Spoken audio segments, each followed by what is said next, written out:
Hello everyone, hi, how are you guys doing today? Welcome to the BUFFYCAST. We're doing another one, this is the second one. This time we're covering Season 3 of Buffy, the Vampire Slayer.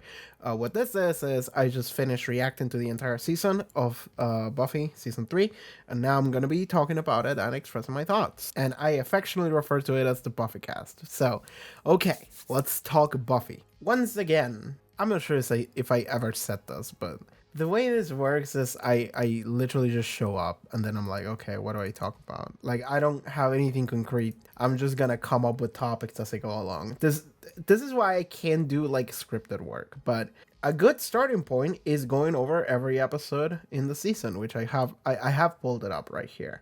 I have my list of reactions, which I think serves as better memory for me. I mean, I have a couple of things I want to say immediately right off the bat.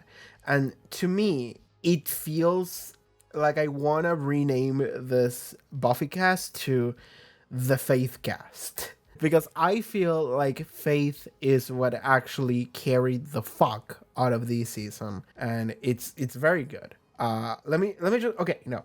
Let me just say right up front, I like this season so much more than the first two. Like, way more. Like, there's not even a point of comparison here. It's funny because, like, a couple days ago, I got a comment from someone being like, oh, but season 2 is still my favorite. And I'm like, you know what? That's fine. Because, like, whenever I say something is better than the other, it's usually just to me, personally. So never take anything I say as, like, the word of God, because I'm literally just some guy. And everything that I say is just subjective, because I do think things are subjective.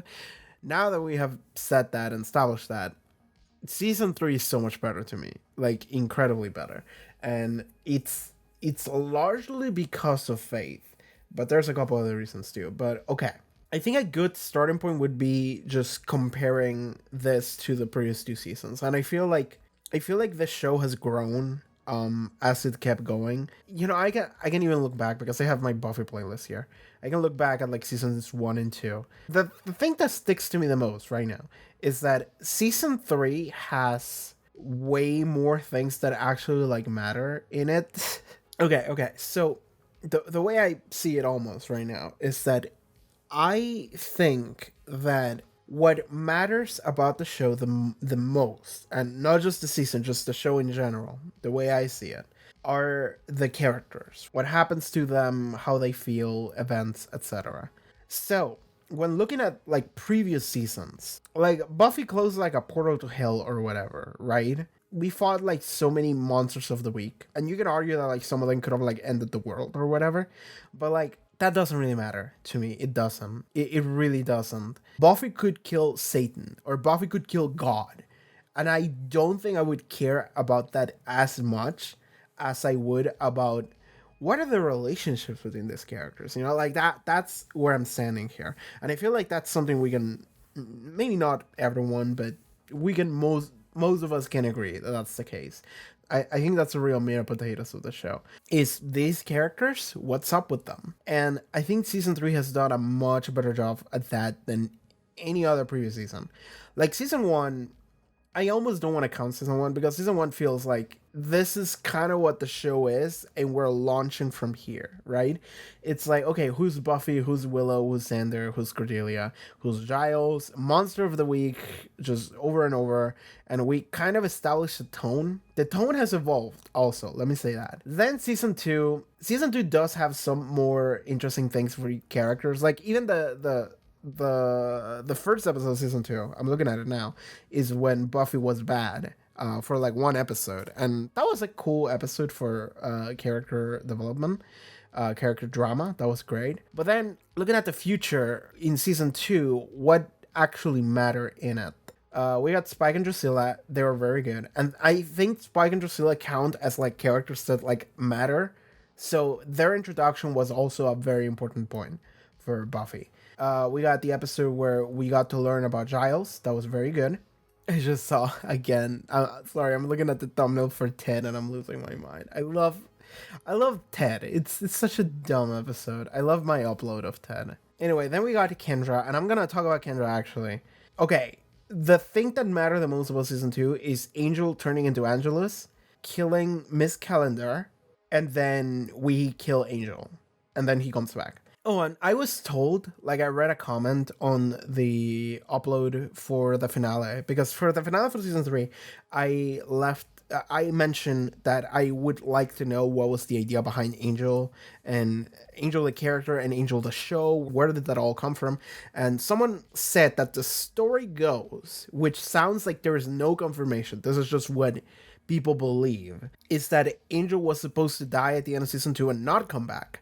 But then someone at the network maybe came up with the idea of like, we could get another show with this actor in it, because David Boreanaz was pretty well during the end of season 2. So they were like, hey, we can maybe get another show with this guy. And they were like, hey, do you want to make another Buffy thing? And they were like, sure. So then that's why Angel came back in season 3 when he should have stayed dead. So the answer as to why did Angel come back is because we wanted to make another show with Angel. And we set him up so his character arc for season 3 is at the end of season 3, he's going to go and make Angel the show. So, okay. But that's what mattered the most in season 2, and that's good character drama. You know, the Buffy falling in love, and then she feels guilty over the fact that she.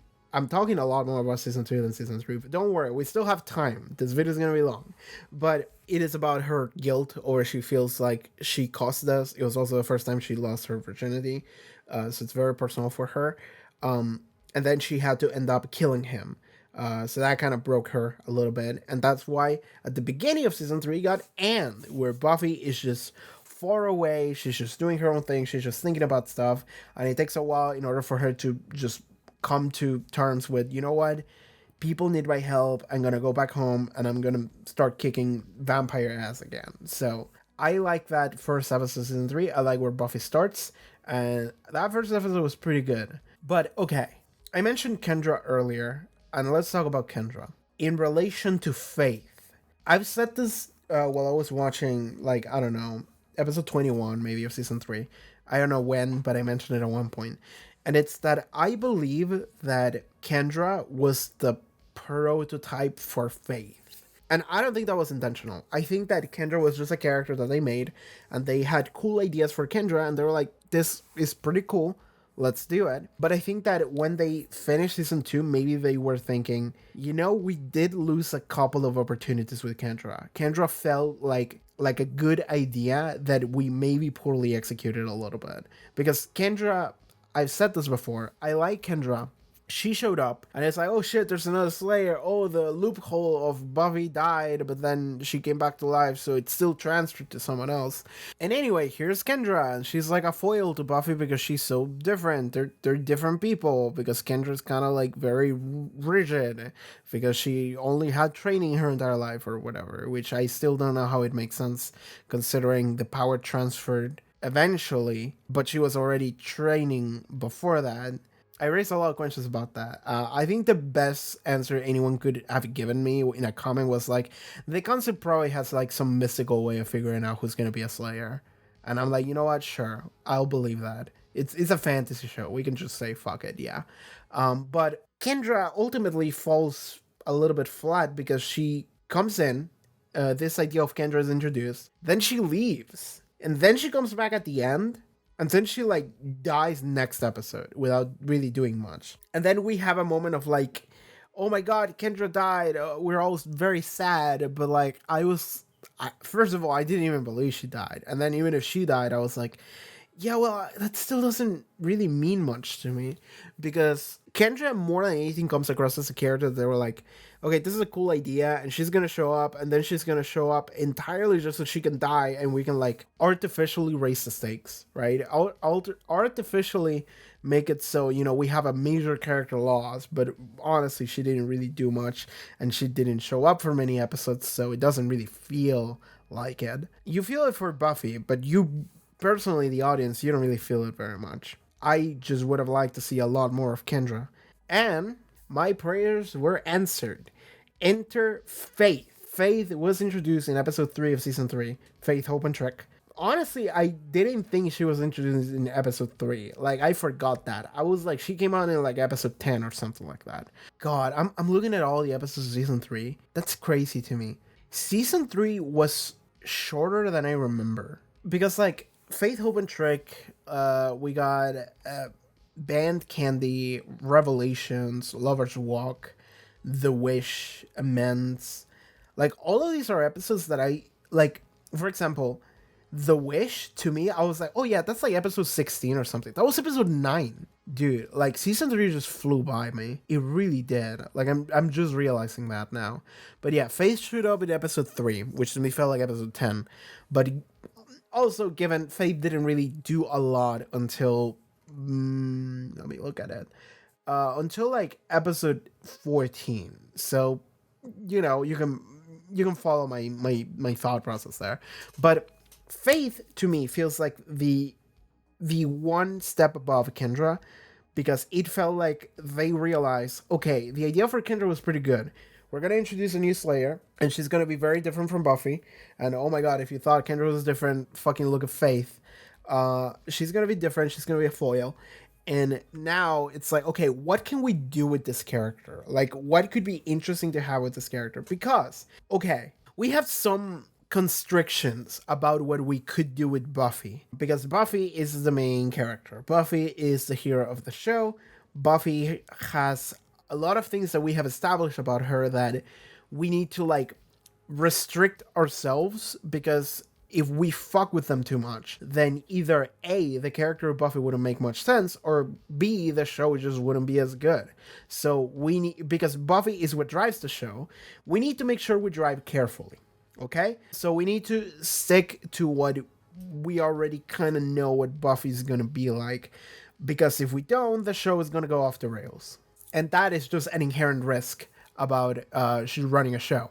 So, Faith comes in and it's like, okay, we have a second Slayer, another one. This one is actually going to have a lot of screen time. We're going to spend a lot of time just giving her all the attention and development and struggle and drama that we would give just Buffy, but we're going to give it to Faith also. And Faith is actually going to be a character where we actually can afford to take a couple of risks. We can afford to just drive a little bit careless. We can just fucking... So Faith is a character that they just said, all right, this character is going to be messed up. She's going to have issues. And you can tell from the moment she comes in, she has issues. Then those issues are going to grow, or they're going to, like, adapt, and they are going to become worse. And then we're going to get to a turning point, which is Bad Girls, where she just kills a man. And then it's like, okay, with the character that we have built up here, with the issues that we have established, how crazy do we go? They went pretty ham with Faith. And that made it for some of the best, if not the best, character drama in Buffy the entire show so far. I love everything they did with Faith, and Faith's relationships with the entire rest of the cast. So now, let's talk about Faith. This is the Faithcast. Officially, it has begun. It has begun. Faith is a fucked up character, and I love her. Faith is an emotionally unstable and immature character. We don't know a lot about her past, but we can infer a couple of things about what her life might have been. And it really feels like she was very neglected. And it's kind of like a trope that people like to make fun of, like, oh, you have like daddy issues or mommy issues or whatever. But like, even if that was real, that doesn't really make it worse. That's still something that matters about the character, that makes it interesting. And it also makes it relatable to a big number of people. So that's good. And especially in a show like this, because Buffy, to its core, it's kind of like a coming of age show. It's a guffy, fun adventure show. Villain of the week, coming of age, a lot of things. But Faith in a show like this really works. And I like that Faith comes from a broken background, and we don't really know much about that broken background, but we can see the result of it. Ultimately, Faith is the type of character that, if we want to keep it short, and we won't, but let's just go right into it. Faith is a character that wants acknowledgement. And that's not a weird or bad thing, because everybody wants acknowledgement to a degree. It's part of the inherent desire of humanity, wanting to feel acknowledged. Faith has that, as much as other people do. Faith doesn't seem like she ever got that, so she's more starved for it than other people's would, but she has devised a personality. She has built herself in such a manner where she is able to cope with the idea that she doesn't have that. And that's where we meet her. We meet her, and she's very troubled, and she's very chaotic, and she just kind of says shit. And the thing is that that's weird, and people consider her to be weird and maybe a little bit unlikable. I mean, that's what happens normally when you act that way. So that's not necessarily on the main cast for feeling that way, but also that is part of the problem. Because by acting that way, you are making sure that you're not going to be able to be acknowledged by other people. And the thing is that this is where the Faith problem comes in. Faith wants to feel acknowledged by others. Faith also feels like she will never be acknowledged by others because she sees herself as fundamentally unlikable. And this only becomes more true as the drama unfolds. So when we get to the episode Bad Girls, the episode where she actually kills a guy, this is a very important episode. I really like it. This is an episode where Faith actually has a decision about what to do. Okay, I don't know how old Faith is. Someone told me once that in the script for this season, Faith was meant to be like 14 or something like that. I don't know if that's true, but I'm just gonna operate on the assumption that Faith is like 16 range, 17 maybe. And like, there is a lot of change that happens around that age, but it doesn't matter too much to me. Because I think that ultimately that entire age range, like until you get to like, I don't know, fucking 20, that age range is like, okay, this makes sense to me. Faith is very emotionally mature. And that is both because she hasn't had the best life experiences and upbringing, but also because she's just a teenager. Everyone in the show is a teenager. She's even younger than the main cast. And if I can look at the main cast and I'm like, oh yeah, it makes sense that they do something like that. They're fucking stupid. Then I have another character now added into the fray who's just a ball of issues. And also she's younger. So I'm like, okay, sure. This makes sense to me. So now she's in a situation where I killed a person. Okay, what do I do? And all of this is happening internally. So Faith is a person who just committed murder. She's a teenager. She doesn't really have anywhere to turn to. And she feels like everyone around her will think less of her and judge her and reject her because she killed a person, which is exactly what happened. And this is kind of the thing, is that, Buffy was there when it happened. And Buffy's first immediate thought is just like, we gotta tell people we did something wrong. It was bad, which it was.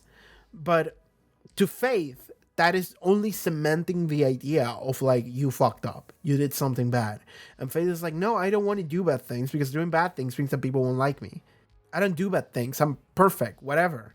And that's kind of where her coping and that's kind of what she starts doubling down on her coping mechanism of, no, fuck it, I was just doing my job, it was just an accident, but whatever, I don't have to care about people like that.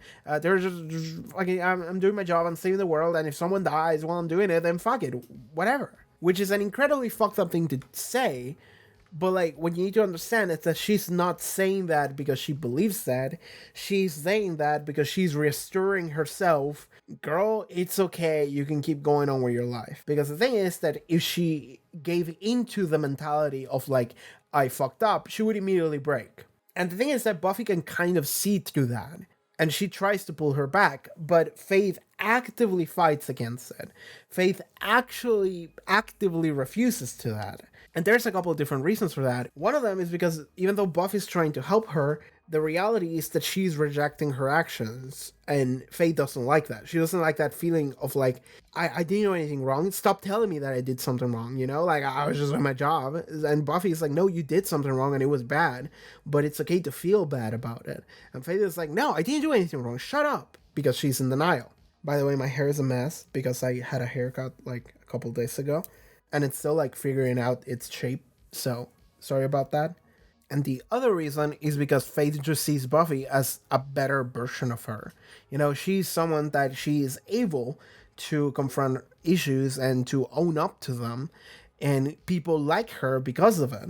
Meanwhile, Faith sees herself as someone that fundamentally fucks up and is a fundamentally bad person and is fundamentally unlikable. So she's never gonna get the acceptance that Buffy gets. She will only meet rejection. Now, because of this, even though the main cast wants to be there for her and they want to believe in her, the reality is that Faith is only gonna push them away more and more, and she will never admit to, like, I will let myself be helped. She will only double down on the idea that, I didn't fuck up, because she's not gonna own up to her mistakes, because that's what feels bad for her. That is the things that she's trying to run away from. So instead, she turns to the only person that would acknowledge her at this point, which would be the mayor. And what, like, is crazy about this too is that I'm thinking about, like, Giles, and I'm thinking about what Giles told Buffy. And Giles told Buffy, like, Buffy, it's okay, these things happen, it's not the first time something like this has ever happened, and it's okay, we're just gonna tell the council that it happened, and nothing will probably come off of it because this has happened in the past. Sometimes people just die, and it's an accident, and, like, we're fighting demons and shit, this is just normal. And, like, that's something that was very good for Buffy to listen to, but he didn't tell that to Faith, and I feel like that probably could have gotten to Faith a little bit. That maybe would have helped a lot, because Faith is stuck in the mentality of, I did something wrong, so stop telling me that I did something wrong, shut up. Giles is coming from the approach of, like, is kind of honestly agreeing with Faith, because Faith earlier in that episode, she what was the name of the episode?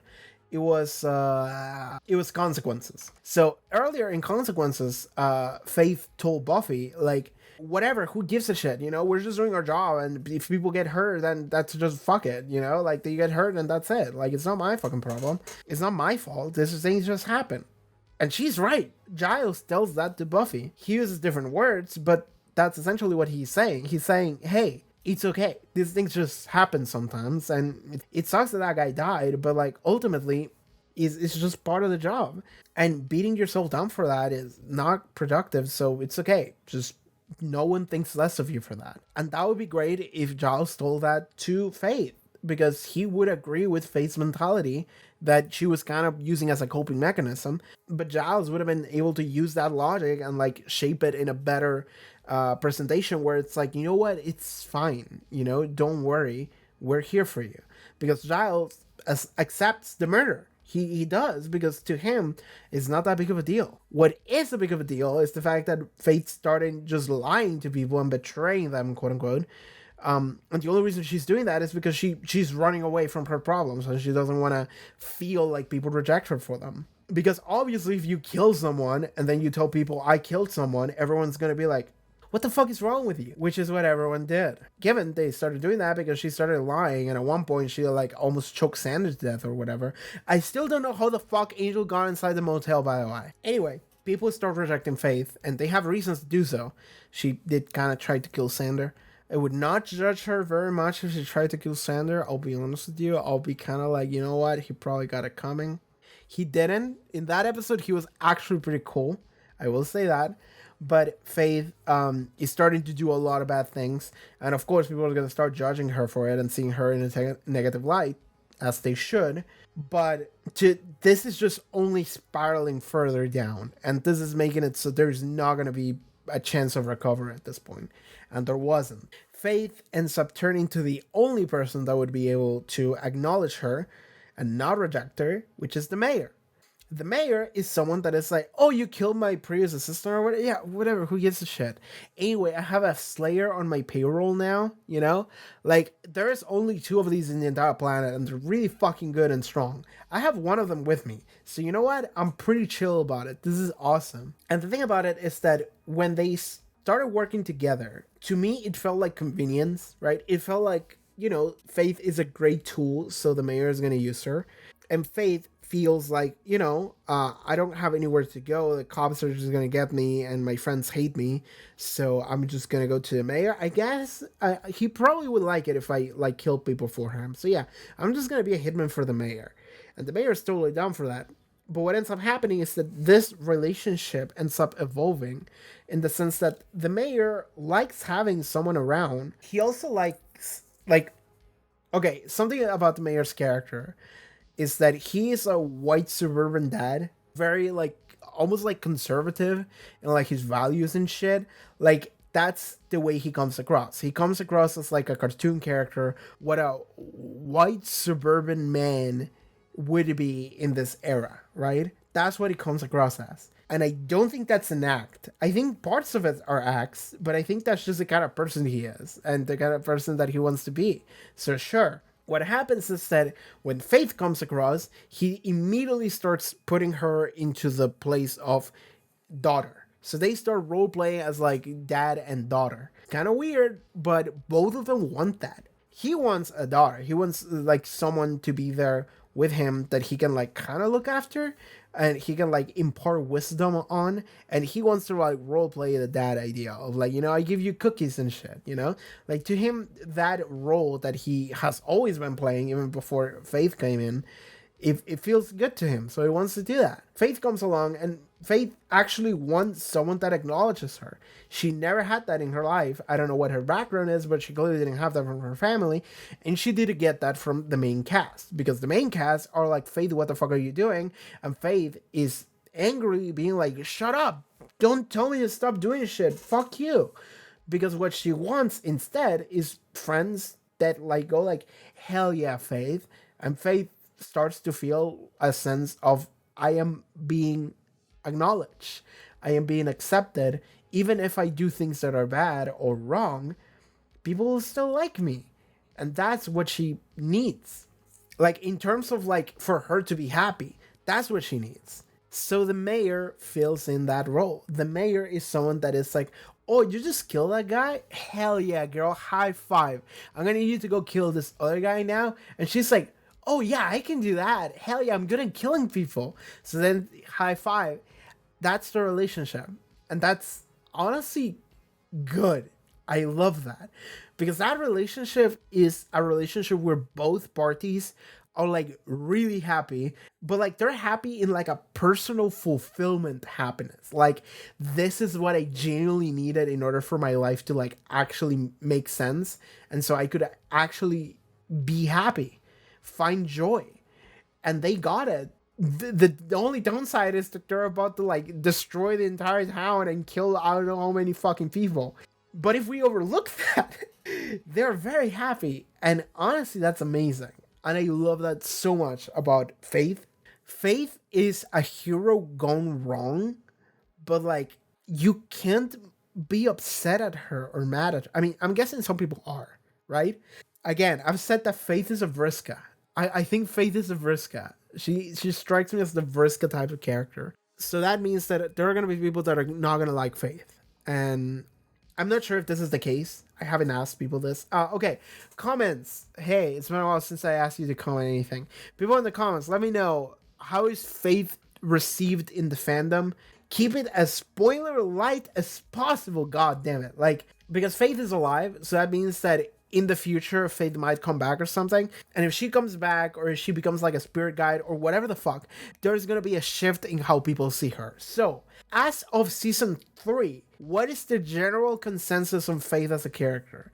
And I'm not saying whether or not people understand her. I'm asking, do people like her or not like her? As of season 3. Okay? Okay, that's the only thing I'm asking. Like, I know a lot of y'all watch other reactors that are reacting to Buffy.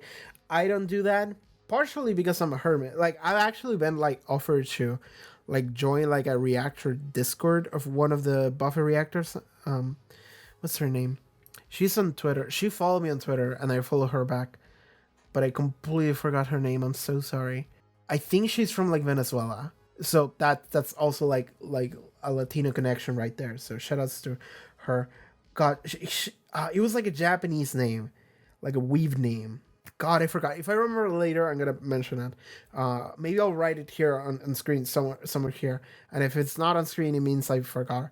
But if it's on screen, it's there. I got invited by someone to join her Discord, and I'm a hermit, so I was like, I'm sorry, I'm not going to.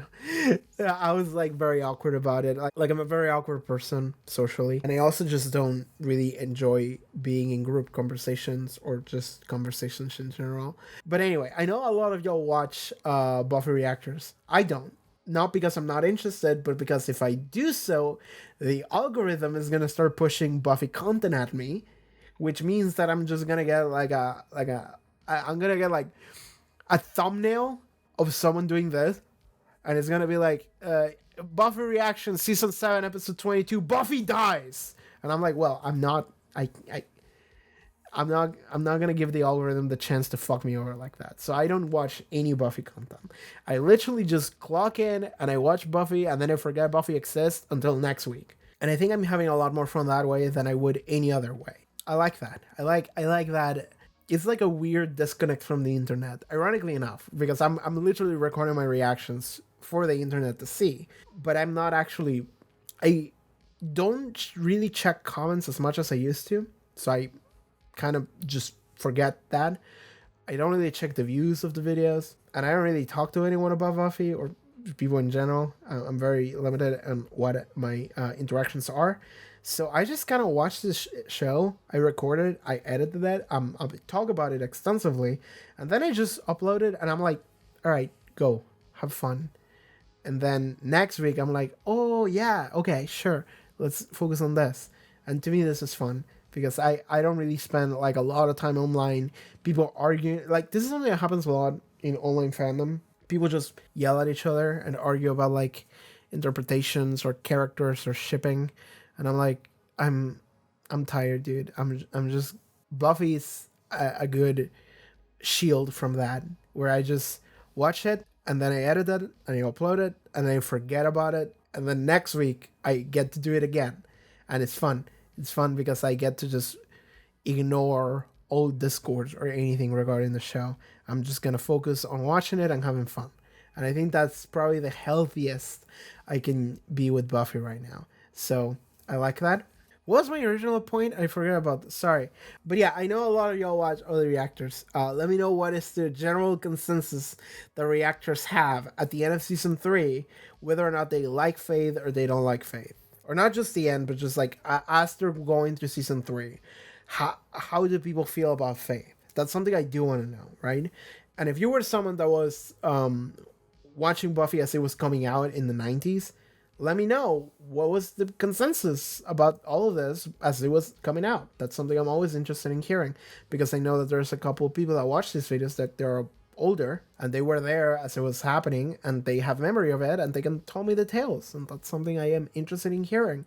I've been talking for like 46 minutes. I have not said anything of substance. I've only talked about Faith. I mean, this is the Faithcast for a reason, right? Okay, so Faith and the mayor become closer as they keep going, because the relationship, like, they end up like realizing, maybe they don't realize it consciously even, that what they wanted, what makes them happy, is each other's presence. So Faith is what the mayor needed, and the mayor is what Faith needed, right? The mayor needed someone that he could have next to him, that he could like roleplay the dad model with, that he kind of liked, and just like share wisdom and shit. I mean, maybe what it is that Faith likes him.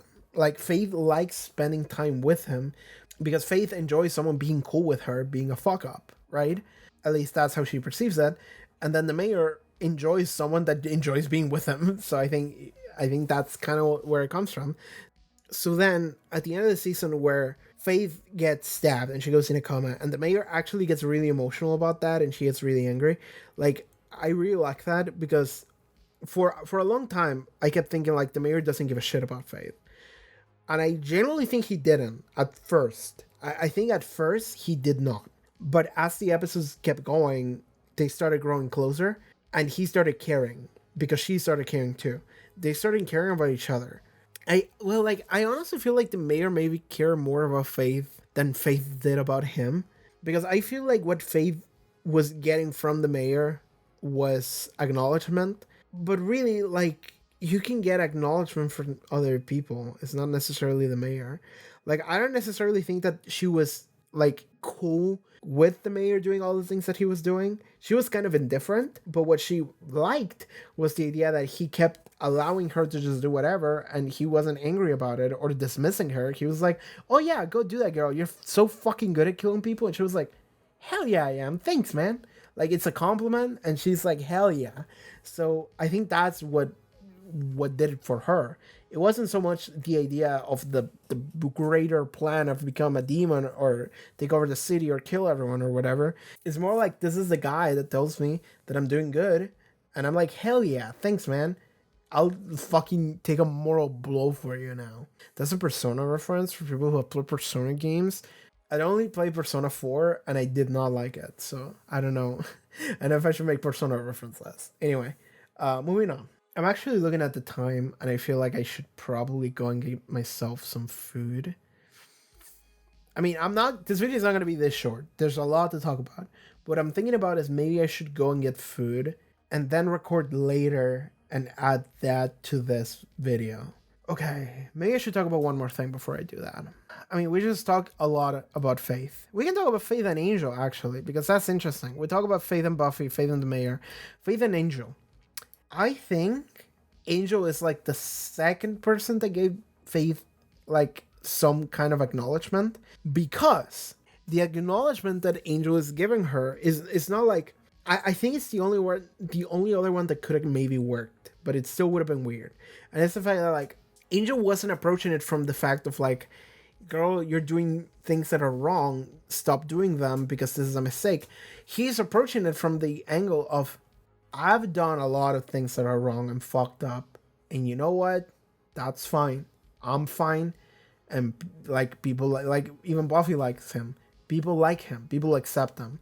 And he's like, you have to be able to rely on people. You have to trust them. You have to be able, you have to allow yourself to like acknowledge the fact that you are a fuck up, but like you can actually change. You can grow, and people are willing to be there for you every step of the way.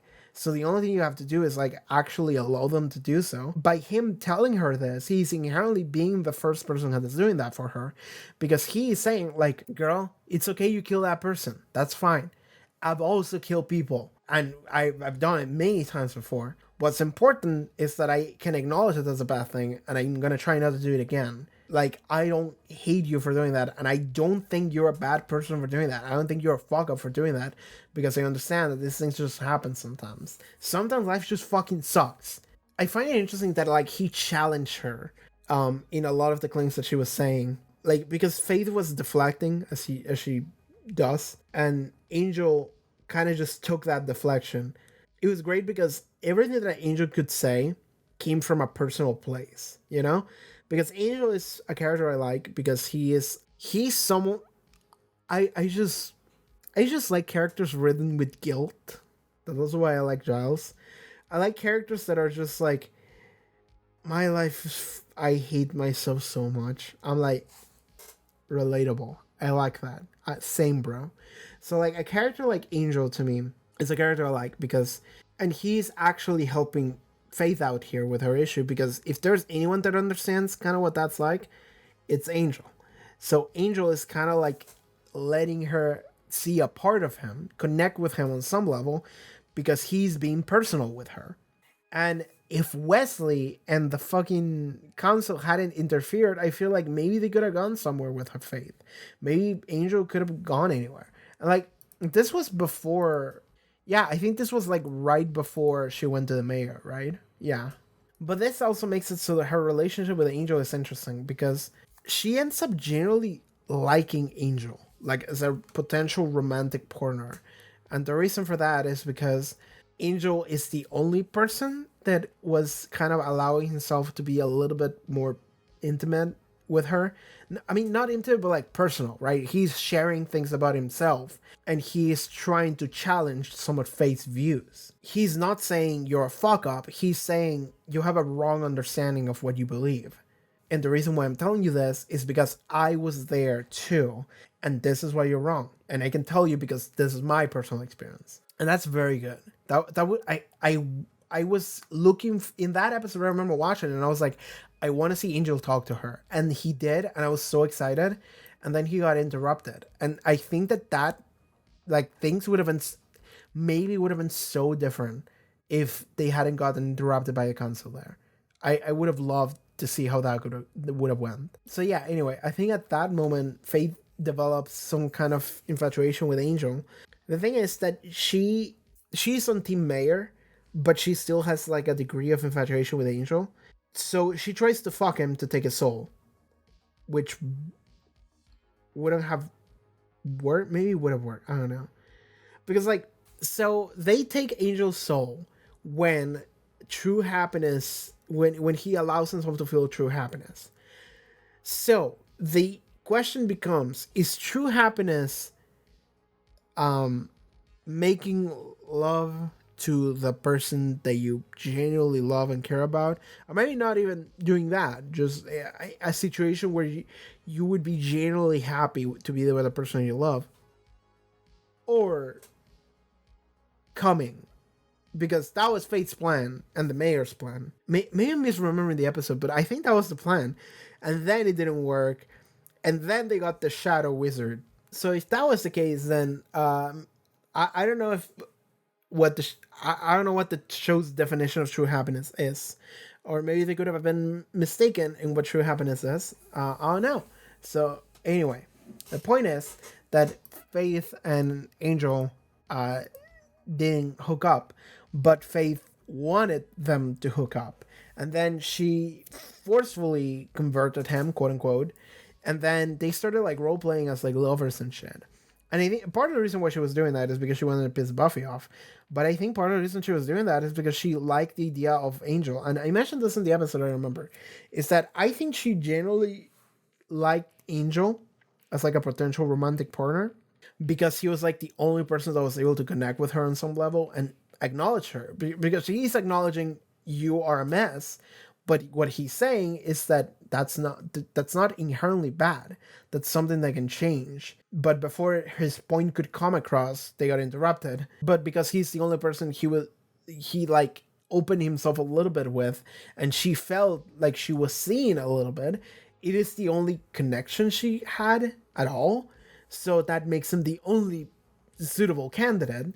So she goes for him.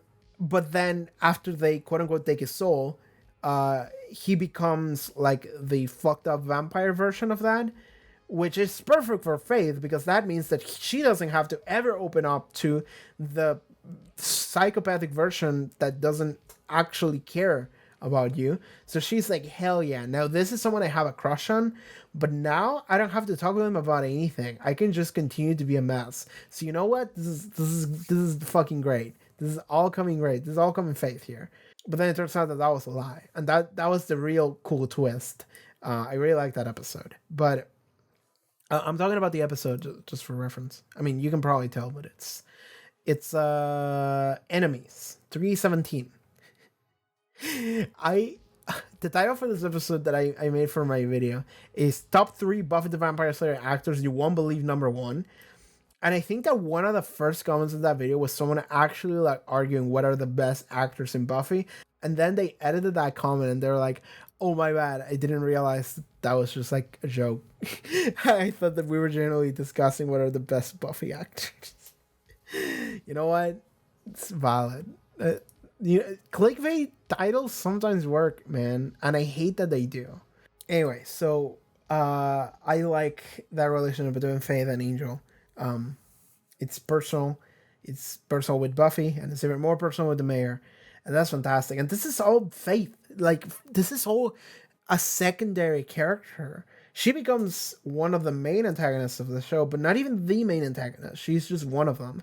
But it's interesting because she went through a very like a character journey of like, she was kind of a chaotic hero, and then kind of a troublemaker. She started going a little bit on the path of, I'm starting to do fucked up things, but it's all for personal issues. And then she ends up helping the main villain and becomes the main villain right-handed woman entirely because of personal issues.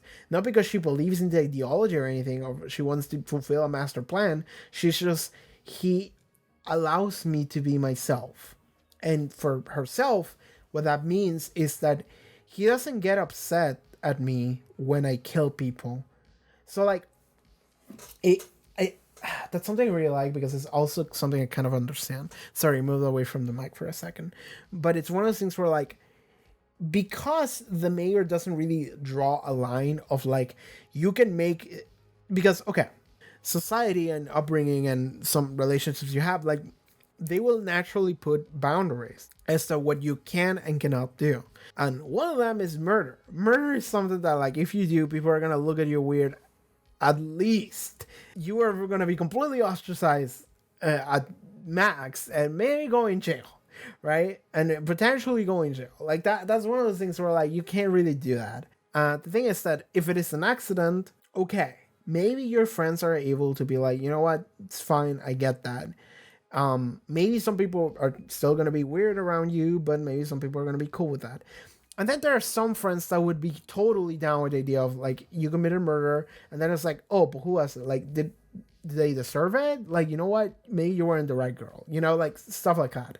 Faith never felt like she had someone that like would be okay with her crossing lines, but she sees herself as someone that fundamentally crosses lines all the time. So what Faith really needs, and like we're not even gonna talk about murder here, because what Faith needs is not someone that is like hell yeah girl kill people, because Faith didn't really kill people until the episode where she killed the guy. What was it? Bad Girls. Until that episode, like that wasn't really something that we had to keep in consideration.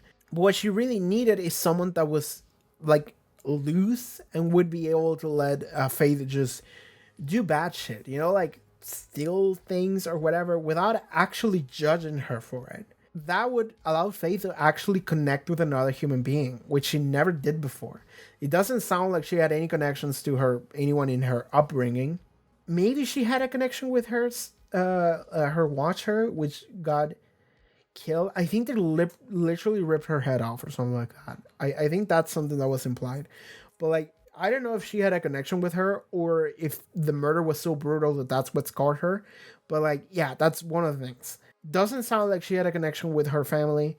Doesn't She didn't get a connection with the main cast, which they tried, but while trying, they were like judging Faith for making mistakes, and Faith doesn't want to be judged. Faith wants to feel like, you know, I want people to actually be cool with me. And because no one was, Faith is like, okay, I'm just not gonna hang out with them, I guess, because I'm not part of their group. They're good people and I'm bad people, apparently. I mean, I'm just going in circles here. I've repeated myself here. But the point is that Faith doesn't want someone that is like, hell yeah, girl, murder. Faith wants someone that is like, hell yeah, girl, period. She wants someone that is just able to be like, you know what? Yeah, cool shit. Someone that won't judge her. Someone that would be okay with her maybe making a mistake here and there. Like, I'm not arguing that Faith will naturally, inherently do bad things, but actually what's going on is that Faith needs to feel like if she makes a mistake, it's not about she will make bad stuff on purpose. It's the fact that she wants to feel like if she does something bad, people won't like judge her for it. People won't ostracize her for it. And she didn't have that until she met the mayor. And that was the first time it felt like, you know what? Okay, cool. I like this. Because this guy is not telling me, girl, you're doing all bad things. This guy's just telling me, hell yeah, girl, which is what she needs. My stomach just rumbled. I think I should probably go get myself some food. So I'm going to stop recording here, and then I'm going to start recording later another session. I can also rest up my voice. And yeah, this is going to be like a weird intermission for this video. So yeah, see you in like 5 seconds for you, and like, I don't know, a couple hours for me. All right, hello, what's up?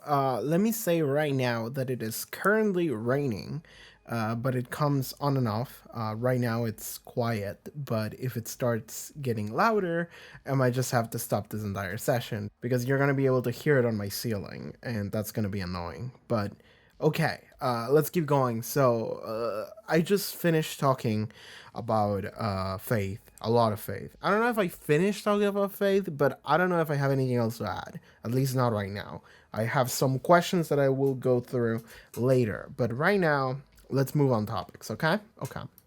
So something that I was thinking about doing, that I'm pretty sure I did in the previous BuffyCast, is going episode by episode and just giving you our general thoughts on each episode and what I think about them. So, okay, I have my playlist right here, and the first episode of season 3 is Anne, which I really liked. I liked it because previous season's finale felt like I am not the kind of person that is down for romance plots most of the time, at least.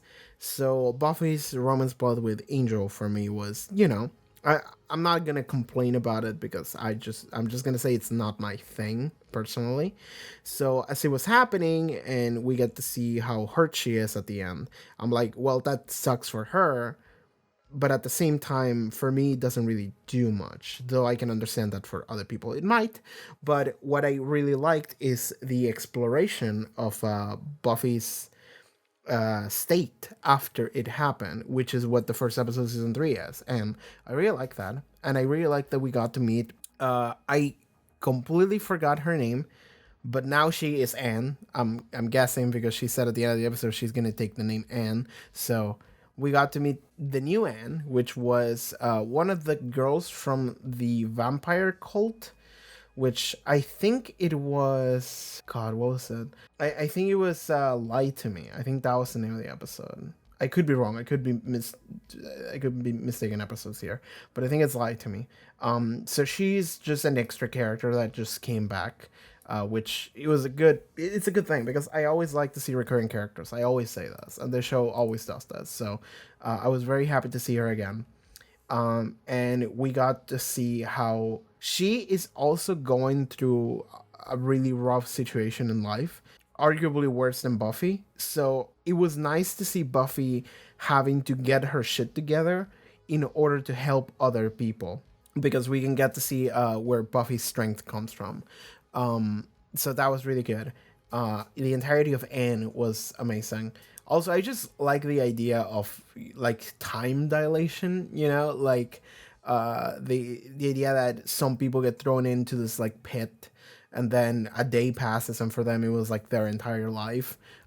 It is very fucked up, but it's a concept that I like. I like that in stories. Whenever there is some kind of time travel shenanigans or time shenanigans in general, is something I'm always a fan of. So I really like that.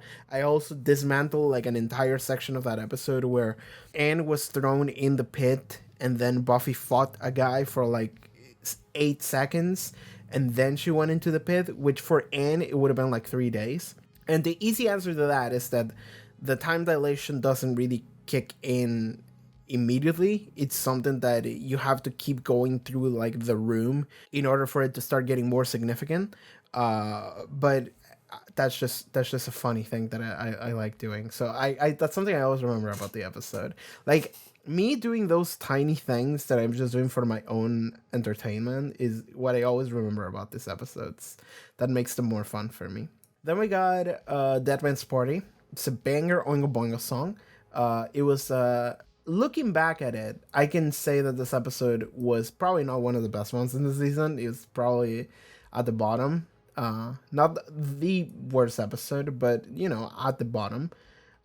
And it was fun because this is one that I remember that I posted and I read a comment or something of people saying like, "Oh yeah, this is one of the worst episodes in the season." And I'm sitting here thinking like, I liked it. Like I like that episode. So like either that means that people are wrong or that this season is gonna be a banger. It kind of was.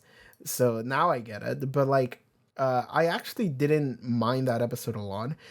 People have some hard opinions on that because I remember hearing that what people didn't like is that people would confront Buffy about her being selfish and doing things that it would hurt them.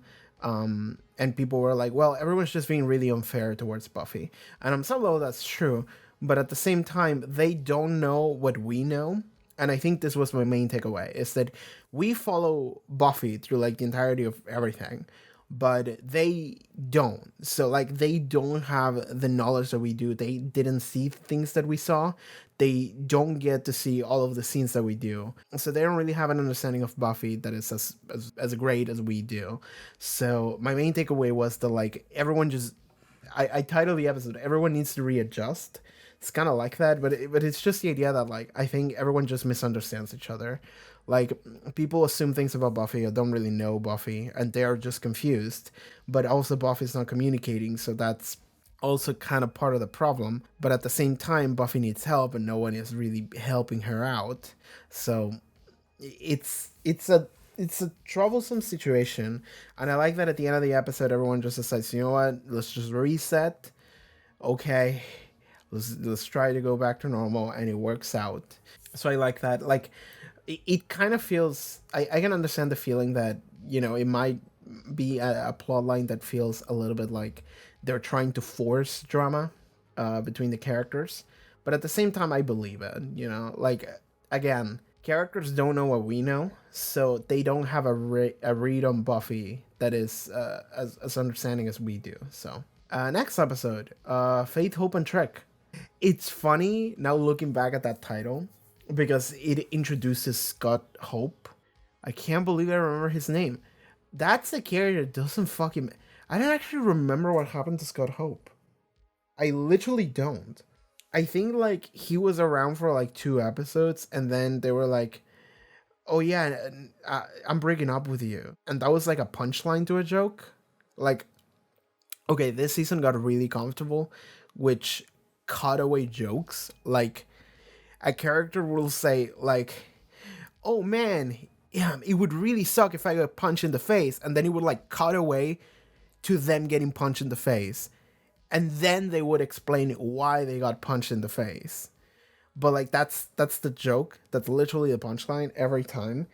This season did it a lot, and I'm not saying that it didn't happen before. I don't remember if it happened before, but I'm pretty sure it did. But like this season got really comfortable just doing that over and over again. Like that was like the one cool trick that they had, and they just kept reusing it over and over. And if you want to know how I feel about it, is well, sometimes it can be funny, sometimes it's detrimental, and often, if not always, is predictable.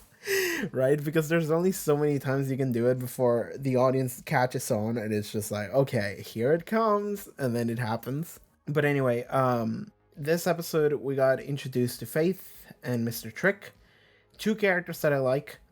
Faith carried the fuck out of the season, and I just mentioned why for like 50 minutes, so I'm just gonna stop there. But Mr. Trick is a character I like. He's a minor antagonist, and he died like halfway through the season. Like, he essentially died and got replaced by Faith, which I'm down for because I like Faith. But Mr. Trick was also a character that I really liked. And I remember, like, a feeling I had on Mr. Trick immediately was that, like, he brings, like, a sense of fresh air to the show because the show is very white. And, like, I don't feel bad saying that because, like, when he comes in this episode, when he gets introduced, he literally says that. He just straight up says, "Man, this town is way too white." And I was like, yeah, kind of feels that way. And now in hindsight, we can understand also that part of it is probably because of the mayor, but Mr. Trick adds a new refreshing air to the entire show. He has a strong personality. I like his personality a lot. Like the only characters we've had that really had personalities that you really remember and latch onto are like Spike and Drew and Angelus, when Angelus was unleashed as a vampire. And we didn't have any of them anymore. So now I'm sitting here like, okay, we need someone to fill in the shoes. And Mr. Trick came in. And then the mayor came in later, but Mr. Trick came in first. And I'm like, you know what? I really like this guy. He has swagger. He has a style. I like that when his boss is like getting destroyed, he's like, you know what? I ain't about this life. I'm just gonna go, man. Like, I don't give a shit. And I'm like, you know what? This is a good. I like that. I like that. That's a great character trait right there. So I really like that about Mr. Trick. He was a very modern man, which I really liked. I like a modern vampire. So Mr. Trick was just really fun. He had style. He had a personality. I don't know what the name of the actor is who played him, but he was just fucking killing it. He was great. I kind of wish, like looking back at that, I kind of wish that Mr. Trick had been more of a force, I suppose, had done more stuff, because like I was really on board for Mr. Trick immediately. And I think we have later, like, Homecoming. I'm skipping an episode here, but like in Homecoming we had I think that was just Mr. Trick just doing stuff. I don't remember when Mr. Trick joined the mayor, but I think this was just him going solo. But the point is that I really like Mr. Trick whenever he was doing something actively by himself, because at a certain point he joins the mayor, and when he joins the mayor it kind of feels like the mayor kind of takes the show and Mr. Trick becomes just a henchman, except that this henchman has like a personality, and he can like talk to him, so we can have like fun banter between the two of them. But like I like whenever Mr. Trick was actually just doing shit on his own. And then he like dies halfway through the season. His death is not even like something that like they give a lot of importance to. He just like dies and he goes like, oh, which is kind of funny, but like he just dies and then Faith just takes over. And then at that point it was already the Faith show. So like I wasn't too upset by that. But looking back at Mr. Trick as a character, I'm like kind of hope that he would stick around more or he would do more stuff before he died. So that's how I feel with Mr. Trick. That was a good character that I feel maybe was a little bit underutilized. Is that a word? He wasn't. He didn't show up much. Okay, that's not really a super negative because he got replaced by Faith, and Faith rules. So I'm not too upset about that. But it is something that I've liked to see more. Okay, if we're going episode by episode, and I already talked extensively about Faith, so let's just skip that. Let's go to Beauty and the Beasts. I think this is probably the episode that people like the least in this season. Let me look through episodes of this season. Oh, Gingerbread's another one that probably didn't stand out too much. Earshot. What else? And then maybe like Homecoming and Dead Man's Party. I think Beauty and the Beast is probably the episode people like the least in this season, and I can understand why. Like I remember reading a comment of someone that was that said it was a comment on the next episode on Homecoming, and it was, I skipped the previous one because it made me too uncomfortable. So sorry I didn't give you a view, but I'm here for the next one. And I'm like, you know what? That's completely understandable. Like that's something I get. And I even titled that episode, I literally just like, oh, this one is serious because it is. Like I can't even make a joke about that episode. It's an episode that for a lot of people it would definitely be awkward to watch. I am one of them, but I have to do this, so I watched it. And then I had to say stuff about it.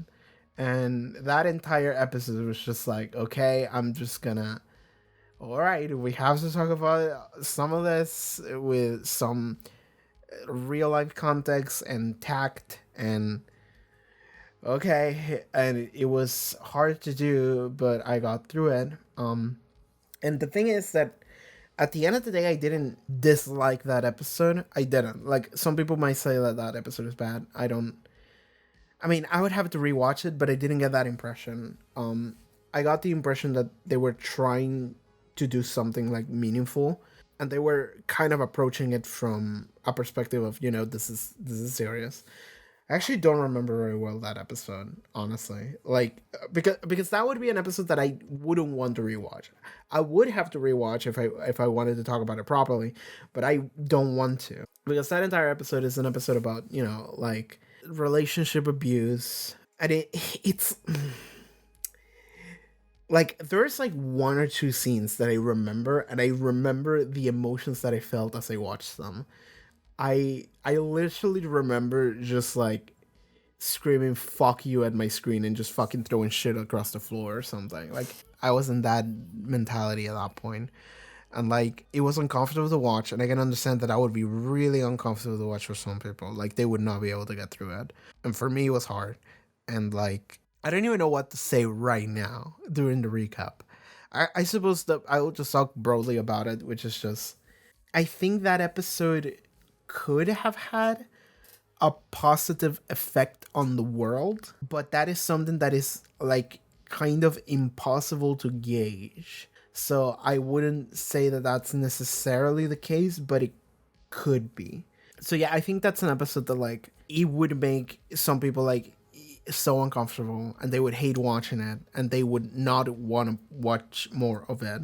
Because also part of the reason why, okay, I think the best thing I could say about that episode that would like summarize them pretty well, and it's something that someone left a comment saying that, because I remember asking on a community post, like, how do people feel about this episode? And I think someone said something along the lines of, this is a good storyline that you could tell, but Buffy is not the show to do it in, because Buffy's kind of like a teenage, like, action adventure coming of age show, and this is a more darker, serious topic that I don't know if Buffy is equipped to handle. And I think that's true. I think that's just 100% true. Because I mentioned earlier in this video that I think the thing that carries the show, that makes people care about the show, is are the characters, or what they go through, what drama happens between them, how they feel. And this is an episode where that's not the focus. The focus is this episodic characters, what they're going through, and then our characters seeing that, and what they infer from it, and what the themes are. And that's not really something that carries over with them. That's not something that really matters in the long run.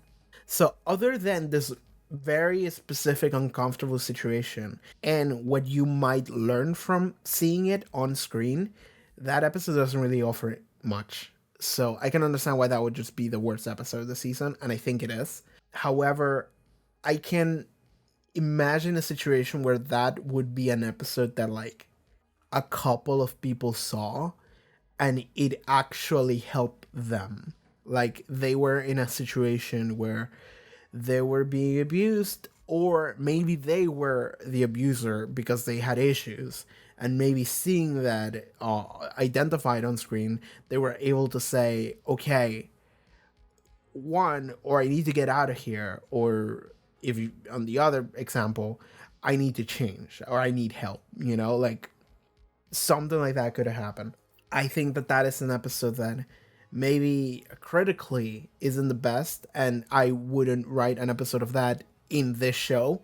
However, I can imagine that that might have had a positive effect. Like, even though it would make, like, it's like, okay, maybe you get like 50 people in a room, and it would maybe make like 30 of them uncomfortable, 15 of them really uncomfortable, and like maybe 5 of them are able to identify things in their lives or in the lives of someone close to them that would be relatable, and they would be like, oh, okay, maybe I should like think about this more. Because, like, ultimately at the end of the day is that because the demographic for the show is kind of teenager, it would also mean that this is something that people need to learn at this point in their lives. So even though it's uncomfortable, I can see how a teenager would see this, and this would be like the first time that they're thinking about a serious topic like this. And maybe that's like a moment of growth, of awakening, and then it's like, okay, I need to do something. So that's how I feel about that episode. Maybe it did some good. That's something that it's impossible to gauge. That's just me hoping. That's just me being an optimist, I suppose. I don't know if Buffy was the best place to write that episode in, but maybe it was. Maybe because of the teenager demographic. I don't know, man. But okay. Let's move on from that. I spent too much time talking about that episode, but it is a serious one, so I think it is warranted on some level, even though people don't want to hear it. Next episode, Homecoming. God, I'm not gonna lie to you, I don't remember most of this episode. Like, I remember that Buffy and Cordelia became antagonists towards each other. They started, like, fighting, and then they went on this thing, like, yeah, I think they were going to some kind of homecoming. Yeah, I remember I googled what homecoming was, and then I started reading on the history of racism in America. Yeah, that was the rabbit hole that I took on camera on Wikipedia. I remember that. Okay, that's what I remember about this episode. Buffy and Cordelia took like a limo to there, and then they were kidnapped for Slayer Fest 98, I think, or 99. I think it's 98 at this point. Organized by Mr. Trick, where he hired a bunch of hitmen to try and assassinate them, and then they failed, and they bonded over that. Oh, and Cordelia did some cool shit at the end. I remember. She, like, intimidated. Oh God, yeah, there was a vampire that came back from all the way from fucking Bad Eggs, season 2, episode 12, Ancient Alien Takeover. Praise be unto Eggmom. That's how I titled it. I mean, it wasn't an alien, but to me, it was an alien. God, fucking y'all can talk shit about me titling Ted "How to Lose Your Audience Trust in You 80% World Record," but that video has like double the views than some of the others. Like, it's the thumbnail and the title combination that really makes Ted really work. I'm proud of Ted. Y'all can say shit about my publishing of that video, but that video is doing great. Anyway, so yeah, that's what happened in Homecoming. A dude came back, and that was cool. Anyway, it's cool to see like Cordelia do shit and hang out with Buffy. I like Cordelia center stuff, but yeah, that's mostly it. Band Candy. Okay. What if you were your mom's mom? Sometimes I'm proud of my titles. Sometimes I really like them. Okay. So, what if you were your mom's Band Candy? This is the episode where everyone just became younger. They didn't become younger, but mentally they were becoming younger, and they were started doing shit that teenagers do. It was fun to see characters that we have already established acting in a different way.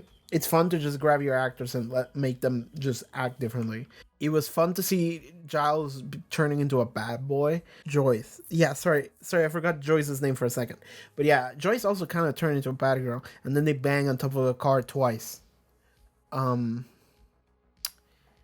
Yeah, that's kind of it. I mean, Ethan showed up again. I like that. Ethan is just a constant. Ethan is probably gonna show up again, and I like that. I like that Ethan is just around. But yeah, I like the chaos that episode caused. It was fun. Was that the episode where they needed to like sacrifice some babies or some shit, and that's why they caused like this amount of chaos in the city, because they needed to fucking steal the babies from the mayor or some shit like that. I don't remember. That was fun. Anyway, then we got Revelation. I straight up don't remember this episode. I straight up don't. Is this the episode where like we had a fake watcher? Revelations? I titled it The Concept of Trust because like at the end of the episode, that's what mattered to me the most. It was the idea that you needed to trust people, and what happens when you misplace your trust. This is the fake watcher episode. I made a JoJo edit in that video. I played Avalon from the Battle Tendency soundtrack when she got the glove, because it reminded me of Cards getting the mask and becoming the ultimate life form. Anyway, I like the ending of that episode because Faith fought Buffy because she trusted the new Watcher, if I remember correctly. I could be wrong here. Sorry, like, some of these episodes I really remember, some of them I don't. But the gist of the end of the episode was that Buffy and Faith fought, and then Buffy was like, hey, sorry that happened. And Faith was like, whatever. And I what I remember is that Faith actually, like, Buffy wanted to connect with Faith and like actually have like an actual conversation where they discuss what happened and how they feel. And Faith was like, no, whatever. And then Faith had a moment where she was like, hey, Buffy. And she was like, yeah, what? And then Faith was like, actually nothing. Like, it was a moment where she actually wanted to connect on some level, but then she chickened out and she was like, no, never mind.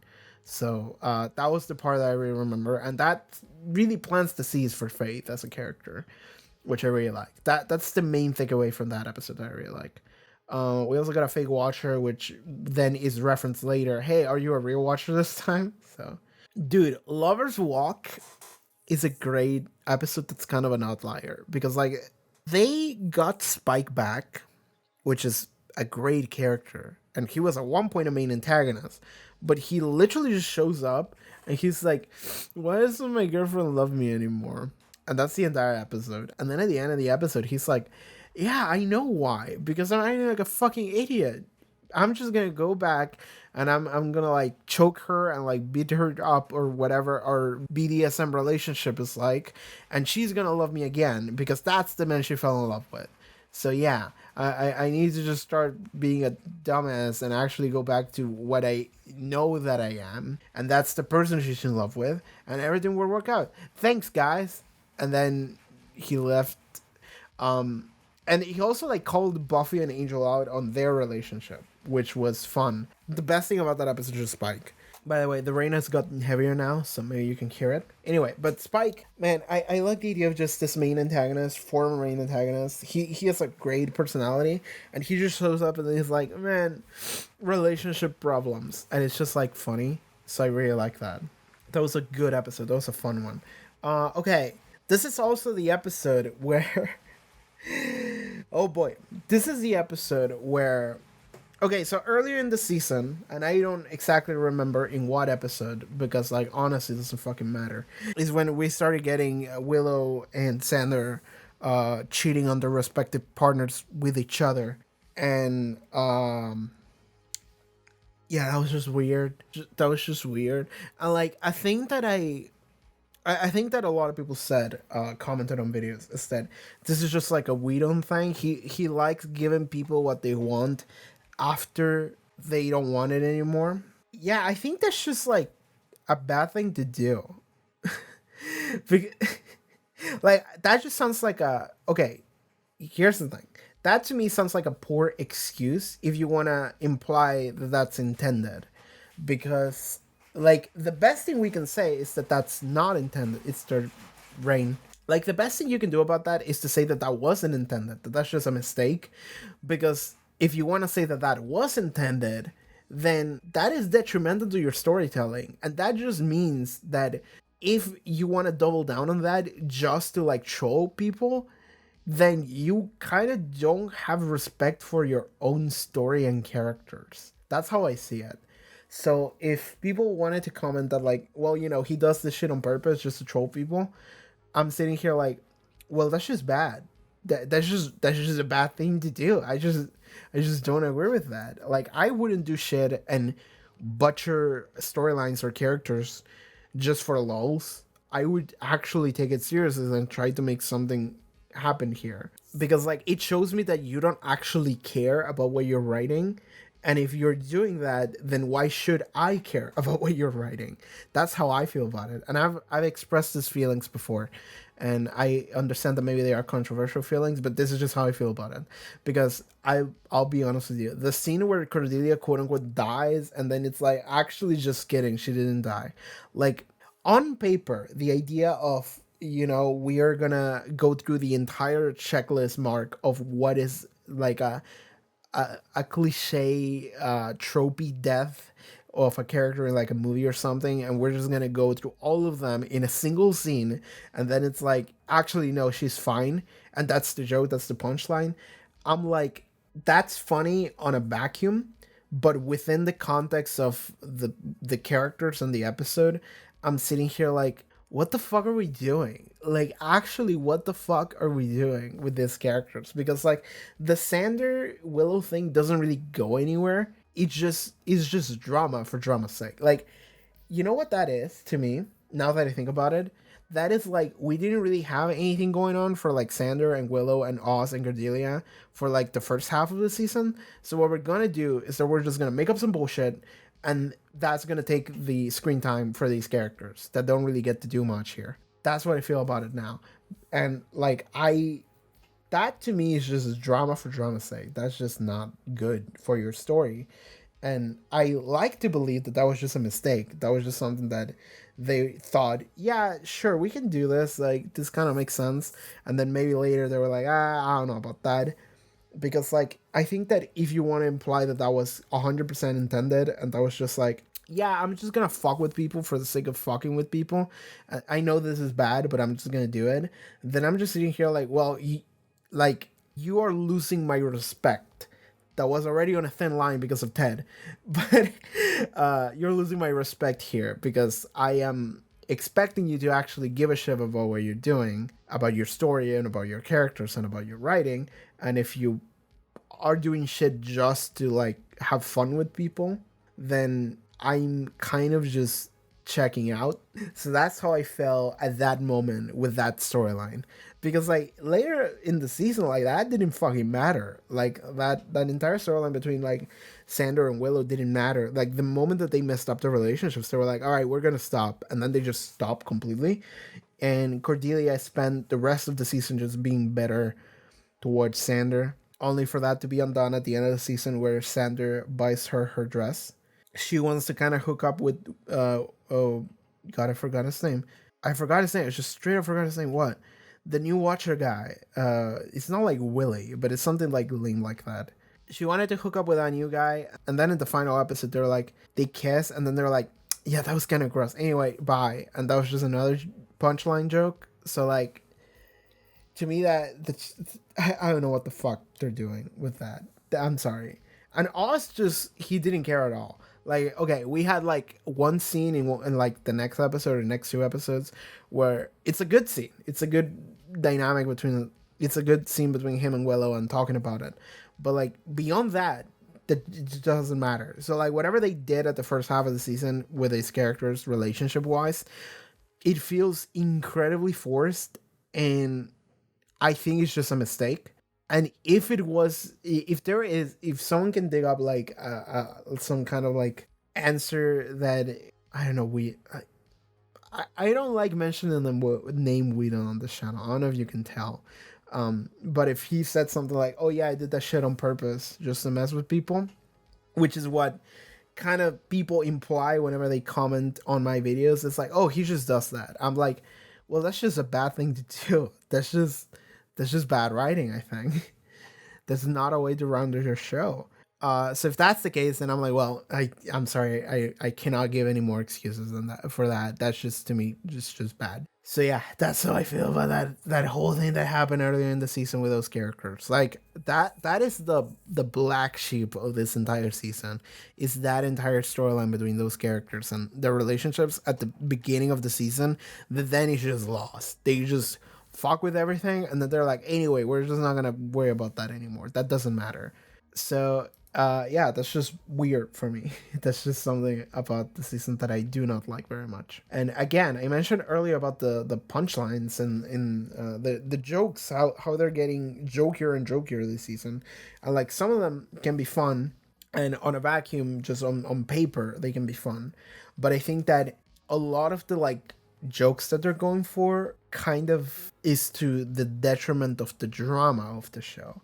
I don't like pointing at people and like picking them out of a line and being like, "Hey, you motherfucker," and just replying to them. But like, I've had one guy. This is like a thing that happens a lot on YouTube. There's always one guy who says something that sticks with you, and I've had one guy that says a lot of bad shit on my channel, and at this point it's funny. But I remember this person said something like, you know, like, I am just finding out that this is like a multifaceted show that has different tones. And then they started ranting about like, well, you can critique something about the show when you make a show that gets all of these awards and gets renewed for many seasons and runs on TV networks. And I'm like, bro, fucking, like, that makes you want to like write like a visual novel out of spite. You know, that's what that makes me want to do. The point is that I think that if you approach anything that anyone makes with the mentality of, well, this is immune to criticism because what the fuck do I know? I just think that's bad. I just think that's a terrible mentality to approach media with. Just like mindlessly consume and mindlessly praise, you know? Just like, oh, a lot of people say this is good, so I guess it's good. It's like, no, that's not how it works. Think, Mark, think. But anyway, where I was going with this is that, yeah, I just think that's bad. I just think that's just a bad thing to do in this season. That's just my opinion, man. If you don't agree with it, that's fine. You're free to have your own opinion, as I am free to have my own.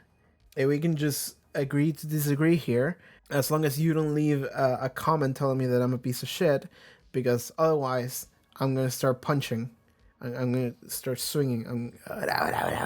So I've been playing JoJo Star Battle R, which I bought on Steam sale like this a couple days ago, and I've been playing Jolene, and she has this scream that's really cool. I really like her, and she's really fun. And I'm getting sidetracked. Okay, so next episode. This is a good fucking episode. The alternate timeline episode, The Wish. Man, we had back-to-back bangers with Lover's Walk and The Wish. Man, The Wish doesn't have 1,000 views yet. Yo, anyone who's watching this, go watch my upload for The Wish to give it like an extra 30 views so it gets 1,000. Thank you, because that episode deserves that. I really like The Wish.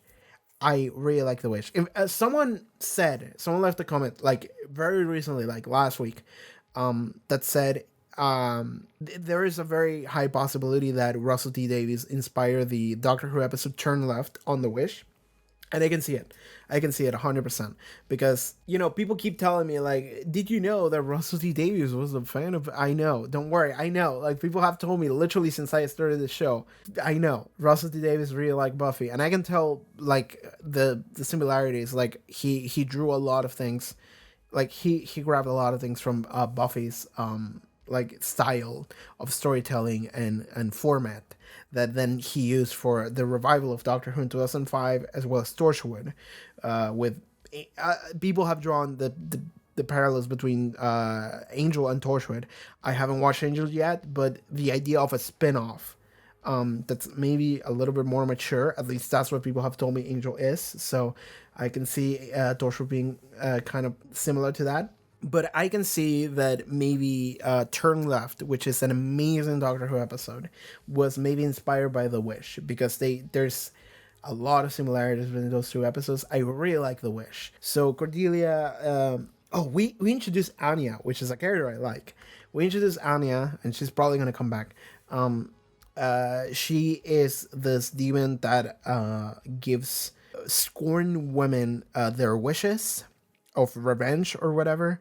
And Cordelia wishes for Buffy to have never come to Sunnydale because she attributes all of the bad shit that's ever happened to Buffy. So then we get an entire episode where we are in an alternate timeline, an alternate universe where everything sucks. It's Back to the Future 2 up in here. Man, okay. Now I'm drawing like Back to the Future 2 to The Wish to Turn Left.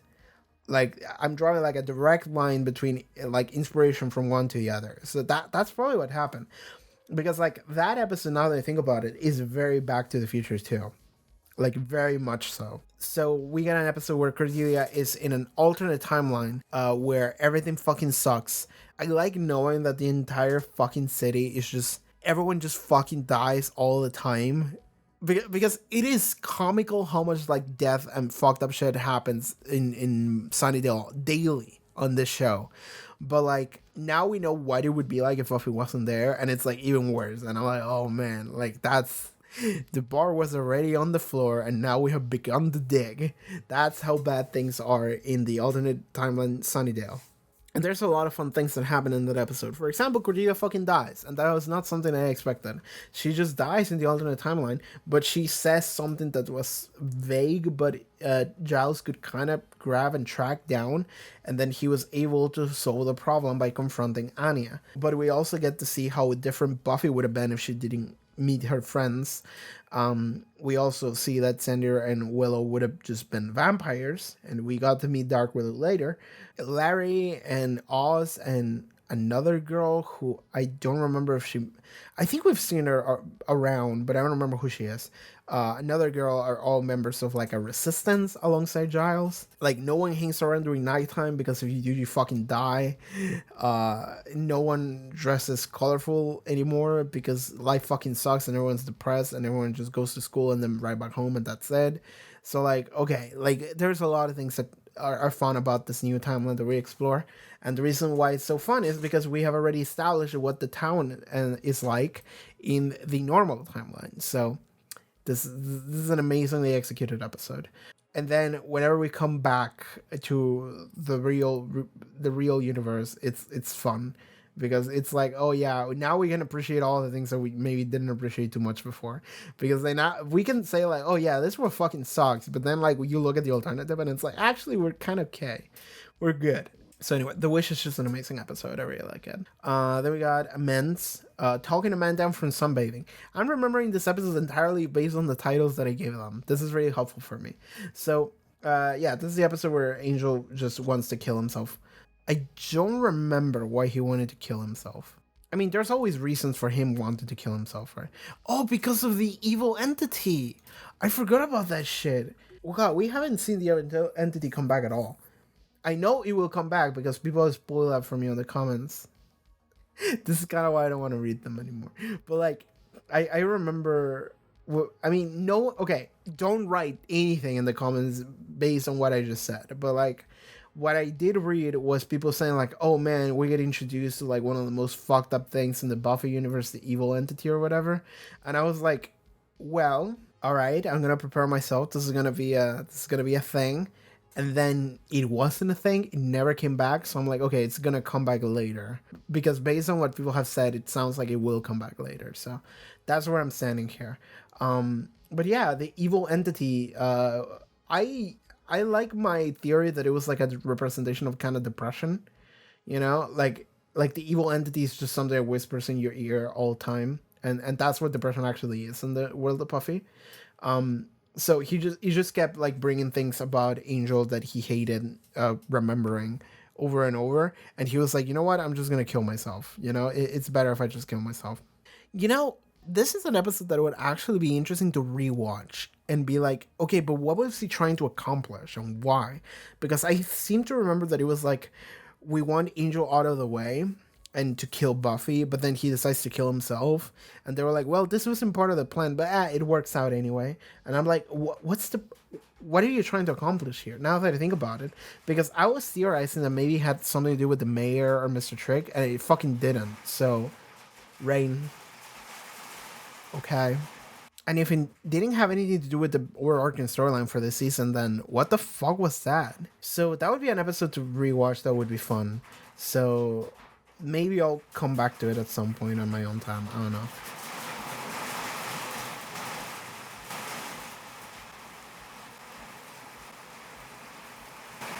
All right. Cool.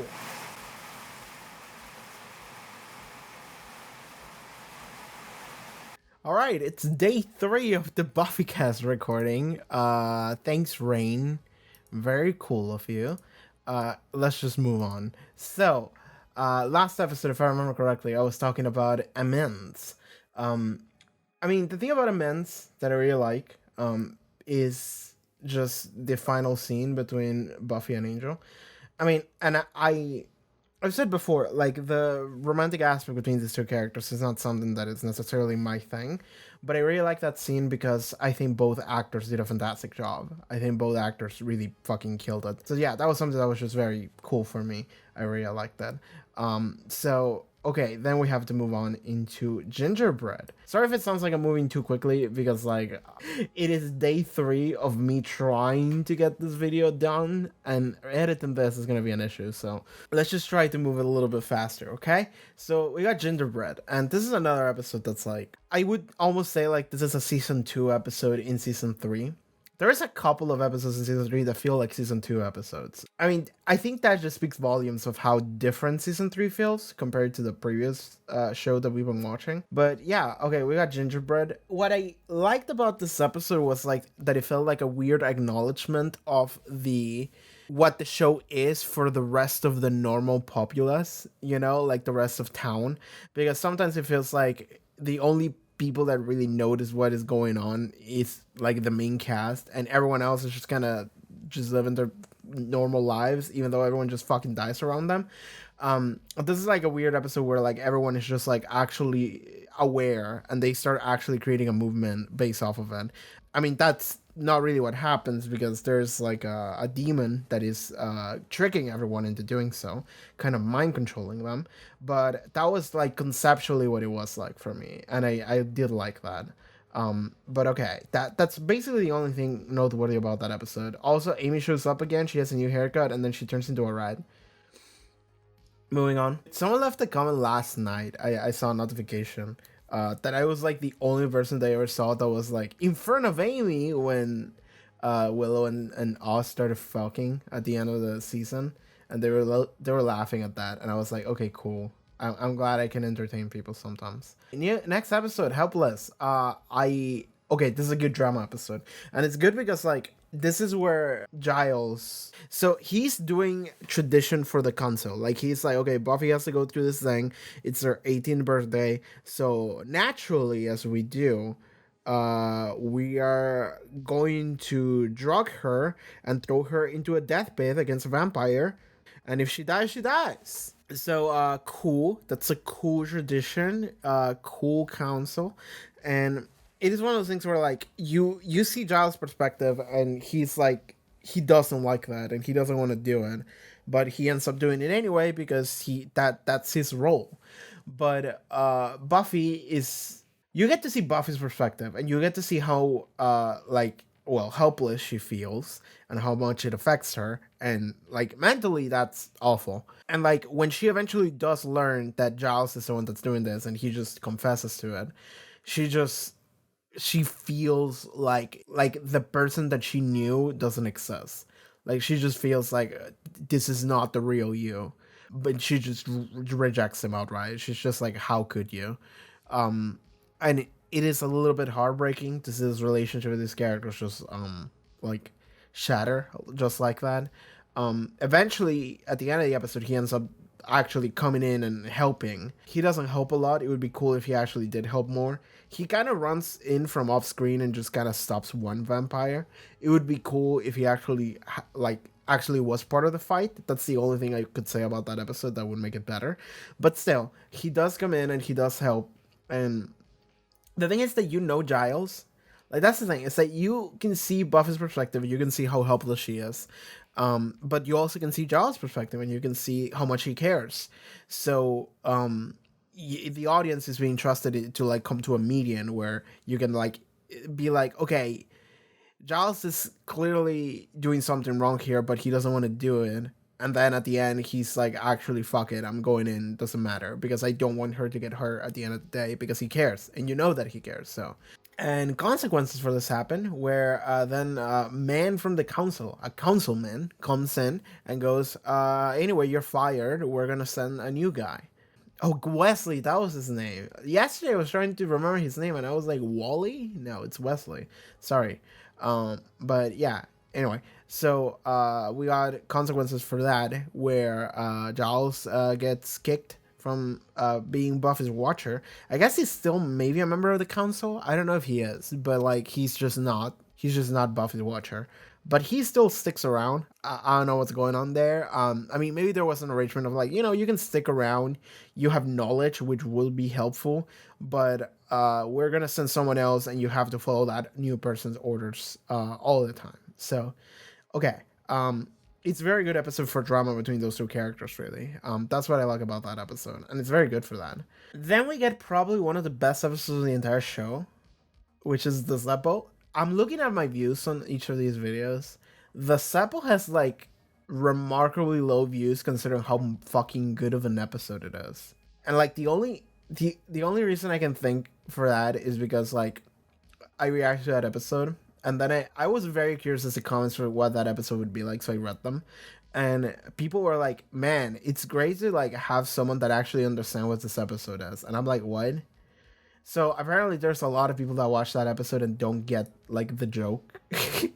I mean, the entire point of the episode is the joke. So if you don't get that, then I can assume, I can imagine how maybe watching that episode would be like maybe not ideal. You wouldn't have as much fun with it. And maybe like I don't know, like maybe reactors have a bad habit of watching that and not getting it, and if they don't get it, then I can imagine that people are like, okay, I'm just gonna skip this one. It's gonna be someone else being dumb. But like, actually, the Zeppo was incredible for me. I fucking love that episode. I like Xander's my least favorite character in that show. That episode was a fucking banger. I still love that episode. Like that's how good it was because the idea was just so funny. The idea for the episode was just so creative and funny. It was just like, okay, what if we had an episode of Buffy the Vampire Slayer? Just a normal episode.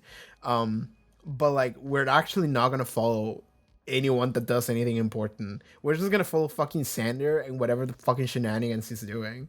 And that's the entire episode. And like every now and then we're gonna like actually like take a glimpse of the real shit that's going on, but like we're not gonna pay attention to it. We're just gonna see that it's happening, and there's gonna be like dramatic music and shit going on, and everyone's gonna be like, man, this is the end of the world. And then it's like, never mind, Sanders just fucking around. It was a really fucking funny episode. There's some really good jokes in there. There's some really like cutaway jokes to that too. The one that I remember is Sander going like, I like the silence. And then he just hard cuts to everyone screaming, fighting against an eldritch god. And then he cuts back to Sander in complete silence. And it's like, oh, that's funny. It's really fucking funny. I almost wish, I mean, I don't think this would have worked, but I almost wish that the episode was just like, I don't know, Sander goes to like fucking Subway and gets a sandwich, and that's it. Like something even more mundane, because like he actually is having like his own like hero story, which it actually works, because like Sandor never really gets to do much, so having him actually have his own story where he's saving the day but nobody knows then is actually cool. But like I think it would have been even funnier, and I don't necessarily think it would have worked for a good story, but it would be funny if Sander was just like doing the most mundane shit and that's what we were following. That would be really funny. But regardless, I think this episode is as close to a perfect episode as you can get. And it is an episode that you can only do once, maybe twice, but you can't make this episode multiple times, because the reason why this episode works is because you have already established a pattern, you have already established like what the show is. So anyway, we're just gonna hard swear into something completely different for like one episode just because it's funny and it works out. And like the reason why it's funny is because the show is trusting you that you know what the show does normally, so now you understand the joke, and it's really good. It's literally just like, what if the B plot was the A plot, and the A plot was the B plot? That's it. That's the entire idea. It's so fucking funny. I love the Zeppo. It's one of my favorite fucking episodes of the show. It might be my favorite episode of the show. I don't know.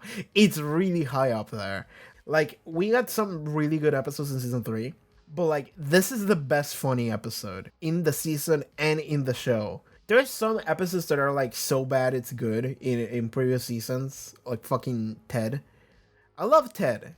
It inflicted irreparable mental damage to me, but I love Ted as a result. But like the Zeppo is unparalleled, you know? Like it's such a like hard commitment to the bed, and it's the bit is so good.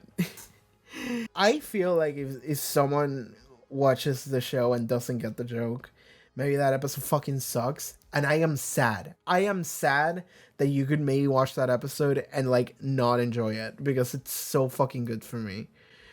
God, I love that episode. I'm just gonna say, the Zeppo might be my favorite episode in the entire season and the show. I know that might be a controversial take because the season is so fucking good. And like what carries the season is like Faith and the mayor and stuff. And that's all really cool. But like this episode is just so fucking fun. Right? Like this episode exists almost in a vacuum, just completely separated, isolated from everything else. Everything else is really cool and really important and very dramatic and it's awesome. But then the Zeppo is just kind of doing its own thing, kind of like how the episode works structurally. It's just doing its own thing, completely removed from all the fate drama and shit, and it's really good as a result.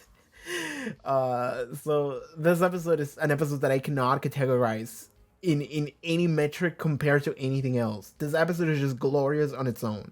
Oh my god, I love that episode. Sorry, I don't like asking for views. Go watch the Zeppo. Go watch my reaction to the Zeppo, not because you don't have to watch it, just give it a view. Just because I'm sad that like I'm looking at it on the playlist, and every other like episode gets like over 100 views and more, versus the Zeppo, which only has like 600.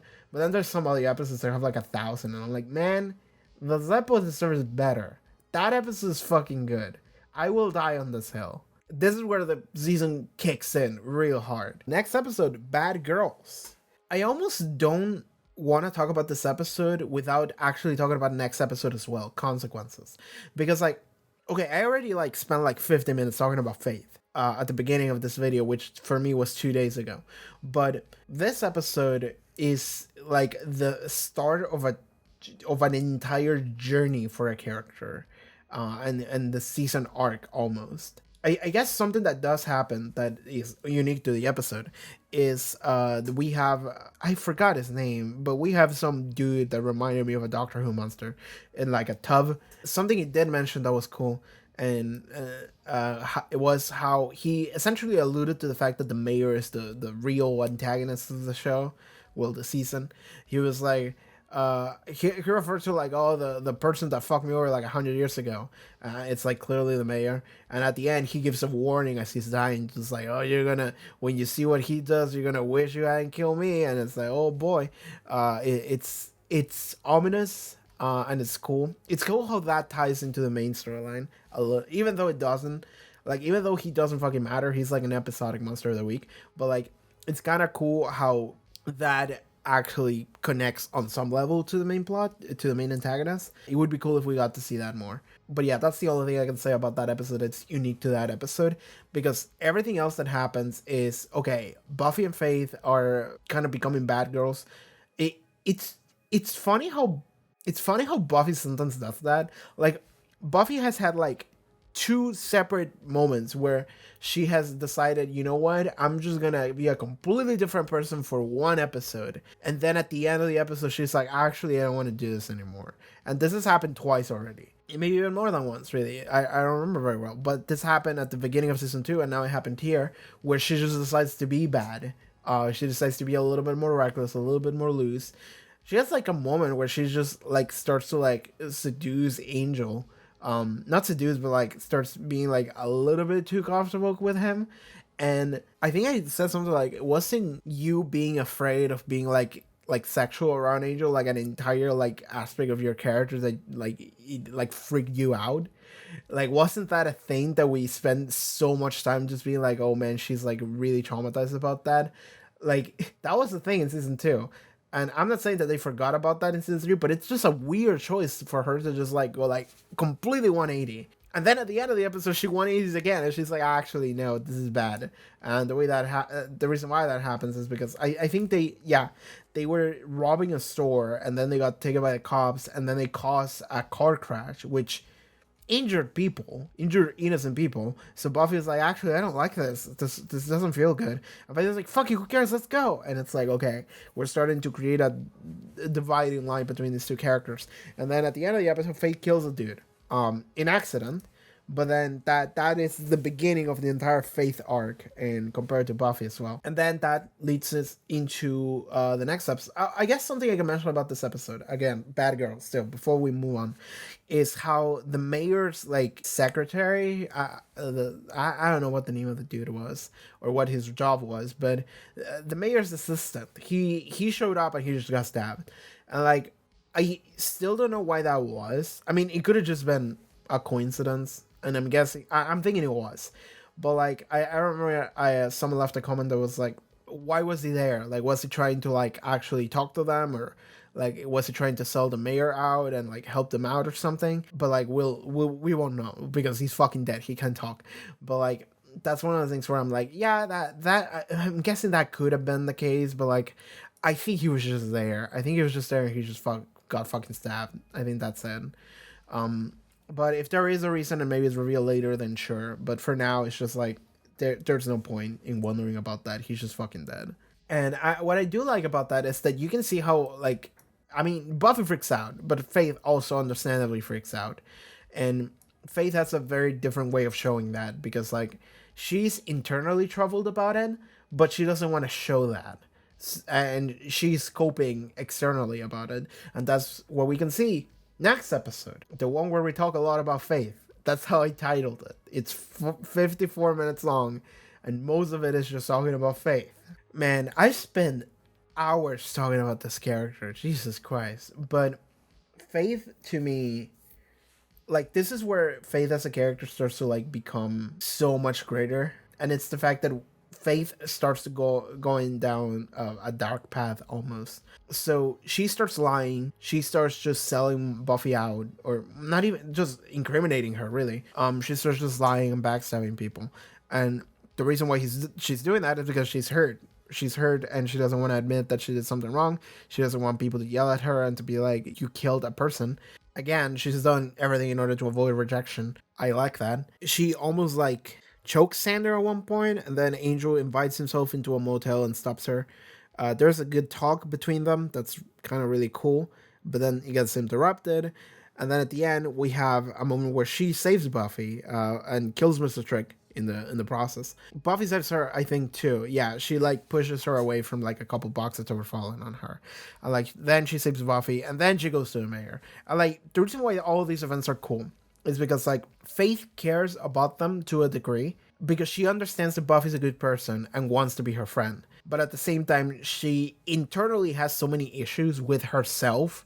She doesn't have issues with Buffy. She has issues with herself. And then she kind of hates Buffy as an extension of that because she sees Buffy as like the person that she could never be. So she sees herself as fundamentally flawed and someone that fundamentally cannot be fixed because there's something wrong with her. So she feels better towards anyone who like reminds her of that. And also the only thing that she wants is for someone to be able to be like, you know what, you're good, you're cool. There is nothing wrong with you. We don't have to fix you, which is what the mayor offers, which is why then she goes to the mayor. I mean, I'm guessing she goes to the mayor because she doesn't have anywhere else to go. But then the reason why she sticks with him and she ends up like getting along with him is because of this. Is because the mayor is like, oh, cool, you get to like murder people and shit. That's awesome. It's like he accepts her. I'm repeating myself. I'm sorry. This was 2 days ago for me, but for you it was like maybe like an hour ago where I just said these things. But like that's awesome about the fact that she goes to the mayor. And Faith is such an interesting character to me because she's a hero character. You know what? I'm gonna move my camera a little bit, just a tiny. Yeah, I think that's a better angle. But like, yes, Faith is a character that for me she's a hero. She's an ally, kind of an anti-hero, but then not really. She's someone that with so many internal issues that then she just hard swerves into I'm gonna be an antagonist now. But she's not actually evil. Like that's the thing, is that she's not an evil person. The mayor is evil, but Faith doesn't really have that. Faith is someone that just wants to feel good with herself. And the only way she can do that is by having someone that acknowledges her, like the mayor. So she works for him just because of that, just because it makes her feel good. Not because she has like not because she like gives a fuck about what the mayor's plan is or whatever. I love that about Faith. I've referred to Faith as a Vriska many times, and I stand by that. Vriska is probably the most interesting character in that entire comic, in Homestuck, sorry. Faith, to me, is probably the most interesting character in Buffy the Vampire Slayer so far. So far, she's just so interesting to me. Just having a character that just, like, feels so strongly, and everything she does is, like, an emotional outburst, and she has so many internal issues. It's so cool for me. It's such an amazing thing for a character for me. So yeah, consequences. Oh, at this point is when Wesley starts to become like an actual character that we should give a shit about. I mean, there's not much I can say about Wesley. The only thing Wesley kind of had going on is like maybe he's like creepily into a high schooler, and then at the end of the season it's like actually no, that was a joke, and then they just stop. So like I'm starting to think that like a lot of the things that happen in these episodes for some of the side characters, you know, for Wesley and Cordelia and Sander and Willow and Oz, especially at the early on in the season. And I mentioned this yesterday, but like it starts to feel like a lot of what they're writing for them is just like because we have to fill in like time. Like, okay, we gotta fill 40 minutes this week. We have a storyline that will take about 25. What do we do to the remaining 15? Fuck it. Just write something like that. That's what it starts to feel like for me. It's like we're just doing shit that doesn't fucking matter just because we gotta fill in dead air time. Because like that Wesley thing, I mean, maybe it'll come back later. And the same goes for like the earlier storyline with Sander and Willow and how much that affected Cordelia and Oz.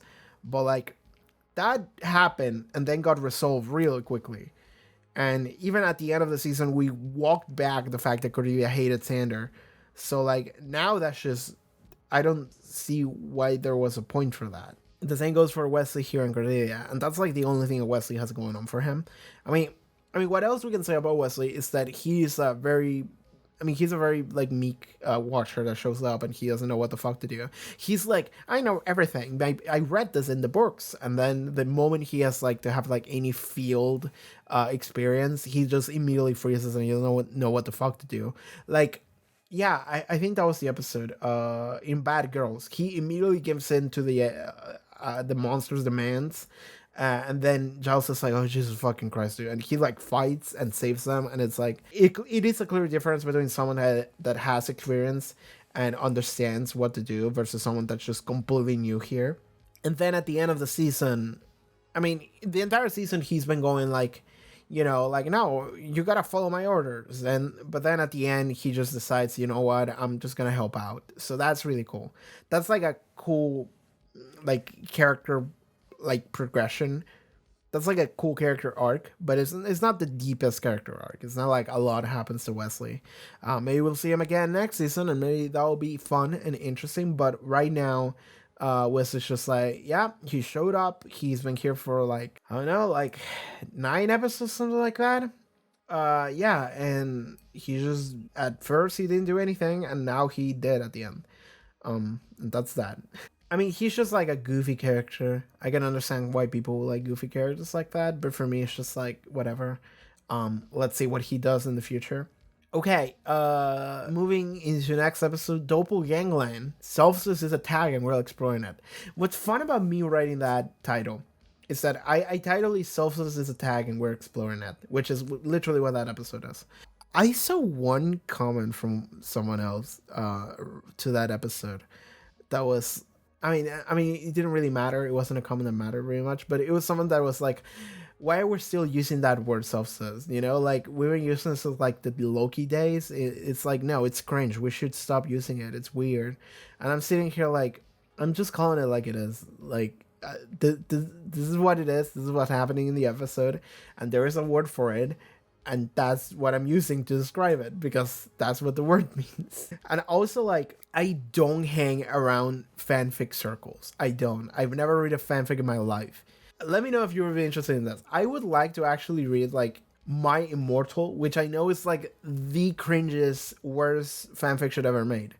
Which it's no one even knows if it was meant to be taken seriously or if it's just a joke, but I do know that it's fucking cringe as fuck. I would like to actually maybe read that on camera, just start a stream where I just read My Immortal and I just laugh the entire time. But like, fan fiction to me is something that I was never I was never drawn to, so I never hung around those circles. But like, my social media of choice is Tumblr, and now I don't really feel ashamed in saying that. Not that I ever did, but like some people did. But like nowadays, like every social media is falling to pieces, especially Twitter, because like you have the biggest man children in the world running Twitter, and it's just like, oh man, this is funny. But like, I've been in like Tumblr, hanging out there for like over a decade now, so I've seen fan bases happen around me, so I know what the fanfiction people are like and what the fanfiction culture is, but I never actually like dwelled into it. But I can imagine that if you're someone that hung around in fandom too much, and you like saw tags and shit, you would like maybe at some point get tired of the self-says tag or something. Like, I don't know, maybe you were really into the Onslaughter in 2014 or whatever. I wasn't like that, but knowing that it makes people cringe makes me feel better. It's okay. Okay, something fun to know. The reason why I bring up Homestuck so much is not because I necessarily give a shit about it, but it's because I know a lot of people did back then, and I read it, but I wasn't too hardcore into it. But some people did, and that makes them cringe because it reminds them of themselves being 15 years old and like painting their bodies in gray or some shit. I had a friend who did Homestuck roleplay in a chat room. Like, there was like a website where you could log in and pretend to roleplay as one of the characters in that comic, and you would chat with other people pretending to be the other characters in the comic. And like, he would like come to my house and he would like do that in his like little notebook. And I would see that and I'm like, God, that's so fucking weird. That's so outside of like my realm of understanding what fandom is. Like, dude, I just show up and I see cool fan art and I'm like, hell yeah, that's awesome. And that's where my that's where my fandom experience ends. I'm guessing now that I'm making these videos, I'm doing something different where I'm actually like trying to analyze and trying to talk about things, and I'm interacting with fandom in this like safe way that for me I like it, because I like watching episodes and thinking about them, but that's kind of where it ends. But like, just using the word selfless, and the fact that would make someone be like, oh, I don't like it, we need to stop using that. I'm like, well, I never used it very much. Like, I just know what it is. So for me, that's just funny. Sorry, that's just the only thing I think about whenever I see this episode now. It's just this entire like dissonance between me and other people that are more into fandom than I ever was. So like I just really like. Sorry, I just got into this huge tangent, but like, yeah, that's all this episode is for me. I mean, Dark Willow shows up. This is kind of an episodic episode, you know, villain of the week. Dark Willow shows up again from The Wish, which is really cool. That's something I really like about that, because in The Wish, which is a fantastic episode, we get an alternate timeline, and nothing carries over into the new one. Even Cordelia, I almost go Forgilia. Forgilia forgets everything that happened because she dies in that timeline and she doesn't come back. It just gets undone. But Dark Willow shows up, and I mean, she just starts causing trouble in the new world, and it's cool to see Alison Hannigan, I think that's her name, the actress, play just it's completely two different characters that are the same character actually, and in the same episode, even in the same scene. So that's kind of cool. But beyond that, there's not a lot to that episode. It's just a fun episode. It's just really just a fun episode. It is funny how at the end. And okay, something I can say correcting myself in that episode, which I guess I never got the chance to do so. At the end of that episode, I was like, oh, I don't get why they killed Dark Willow. That sounds like a missed opportunity to me, because like you could bring her back completely forgetting that she got killed the first time already, and then she was brought back.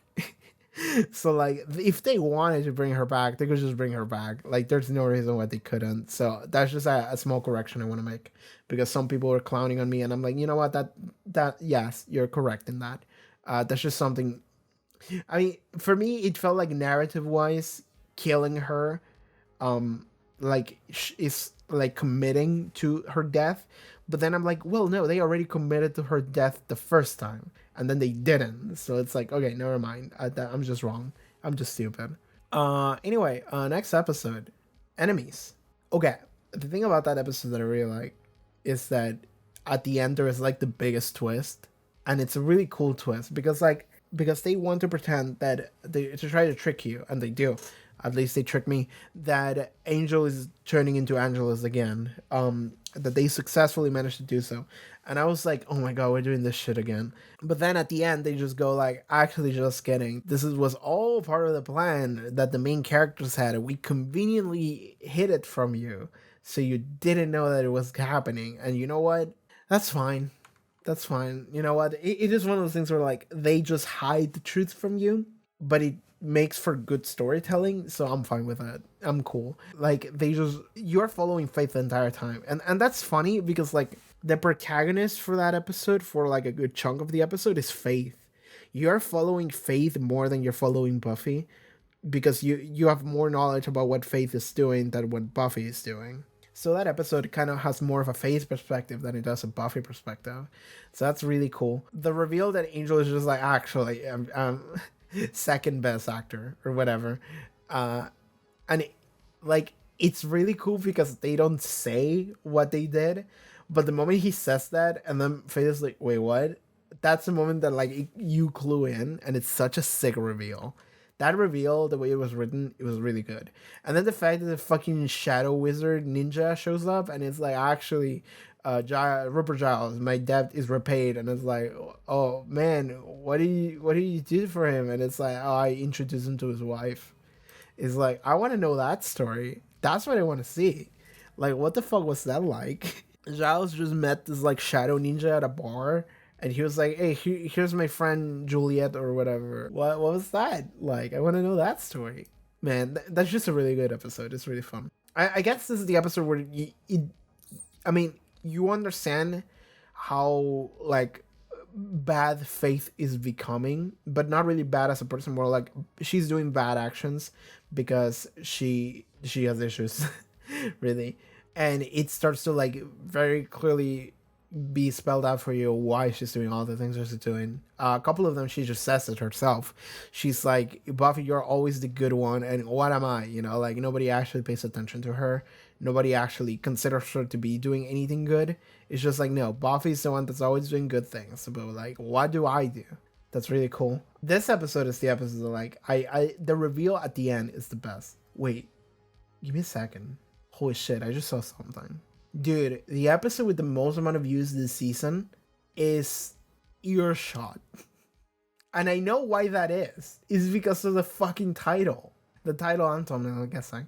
But like, I titled that episode Sandbagging Serious Topics for Lunch Lady Jokes. And the moment that I published that episode, I immediately, like within seconds, people started commenting me like, I haven't watched the video yet, but it's easy to say something like this about something that came out before the Columbine massacre, which is the first major event that started like actually starting conversations about some of the serious issues that with guns that happen in America. And I'm like, dude, like I wasn't even talking about that. But later on, I learned about that, but that wasn't even what I was talking about.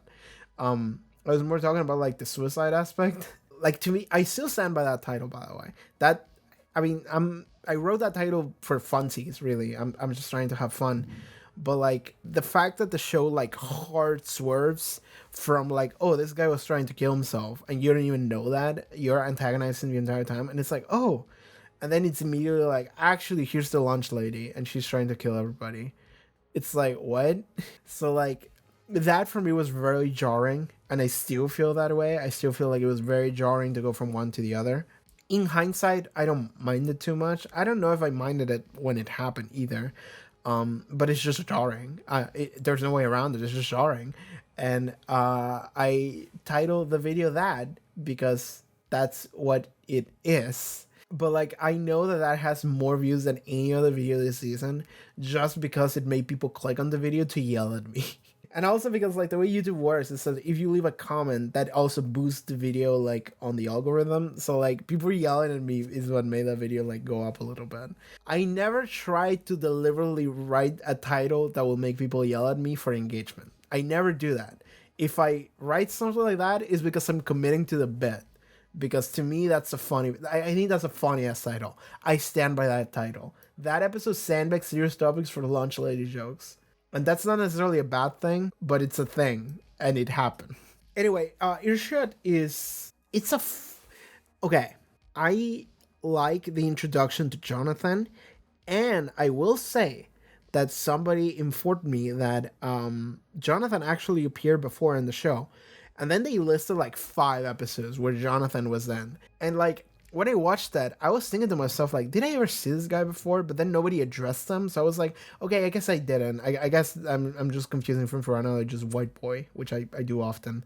White people just blend together in my mind sometimes. Someone called me racist for making jokes at the expense of white people sometimes. And it's just like, I am the product of white colonialism in my country. I get to make fun of white people as much as I fucking want, okay? That is my God-given right as someone who's a product of that. Someone listed a bunch of episodes where Jonathan showed up. And, like, I was like, okay, what are these episodes? Was he ever someone important? And then they listed, like, I don't remember which ones they were. But it was, like, Inca Mummy Girl and Reptile Boy and some other Go Fish. I think it was Go Fish. And I was like, well, no wonder I fucking remember him. He's in all of the bad episodes. He's in all the episodes that I tried to forget that happened. The only thing I remember of Go Fish is that Larry is gay and I sing like Nathan Explosion at the end, and I put way too much effort into that video. Just single go into the water. But like, yeah, it's like, that's the only thing I remember about this episode. No wonder I don't fucking remember him. He didn't even matter. Like, he didn't have any like major role in those episodes, at least I don't think. So I'm like, okay, yeah, no wonder I don't remember him. That also adds on to the idea that he's forgettable, which is what his issue was on like Earshot. And like, it makes sense. It plays to the audience not remembering him, but it also plays to the main cast not remembering him, even though they have encountered him. But yeah, that's cool for that character. I like that character. He's cool because, like, he is just a kid that's gonna kill himself. Somebody pointed out, like, why was he gonna kill himself with a sniper rifle? And I'm like, yeah, that doesn't make fucking sense. But anyway, we're just gonna overlook that because, like sometimes you just have to suspend your disbelief. And like, okay, I understand that a lot of people don't like when I say this, and I'm gonna say it anyway. My favorite show of all time is JoJo's Bizarre Adventure. My disbelief has to be like fucking 20 meters off the ground in order for me to like actually eat that show up, and I do that because it's fucking awesome. And I think people just need to do that sometimes, even a little bit, because like you can like tear a show apart or a story apart or anything apart and be like, that doesn't make any sense, and start nitpicking, and it's like, of course it doesn't make sense. It's a fucking story. It's fiction. Like, God, do you hate fun that much? It's like at some point you have to be like, you know what, this is just supposed to be fun. This is what I believe about stories, and this is how I approach stories. Whenever I start picking up details and be like, that doesn't make sense, I never do it in a manner of like the show is bad as a result. It's always like, I think I said this yesterday, is me like seeing that there is a curtain and looking behind the curtain and I see the puppet master and I'm like, hell yeah. And that to me is funny. That's fun for me. And ultimately what I'm seeking when I'm watching stories or shows or anything, I want to be entertained. I want fun. I never consider it that to be a detriment to the story. I think there was one episode of Buffy too where, I don't remember what episode it was, but I pointed it out and I edited it in the video so it was very clear. There was an episode where I think in the library, Giles was saying something, and then you see like someone in the background, like a cameraman, and I was like, was that just a cameraman just in the background? And it was, and like, or maybe it was like a different actor that wasn't supposed to be in the scene yet, but like it was something that was just, it completely took me off the scene. But like it was a moment where I was like, oh right, this is a TV show, and sometimes there's gonna be mistakes like that, but to me that was fun. I was like, hell yeah, I see it.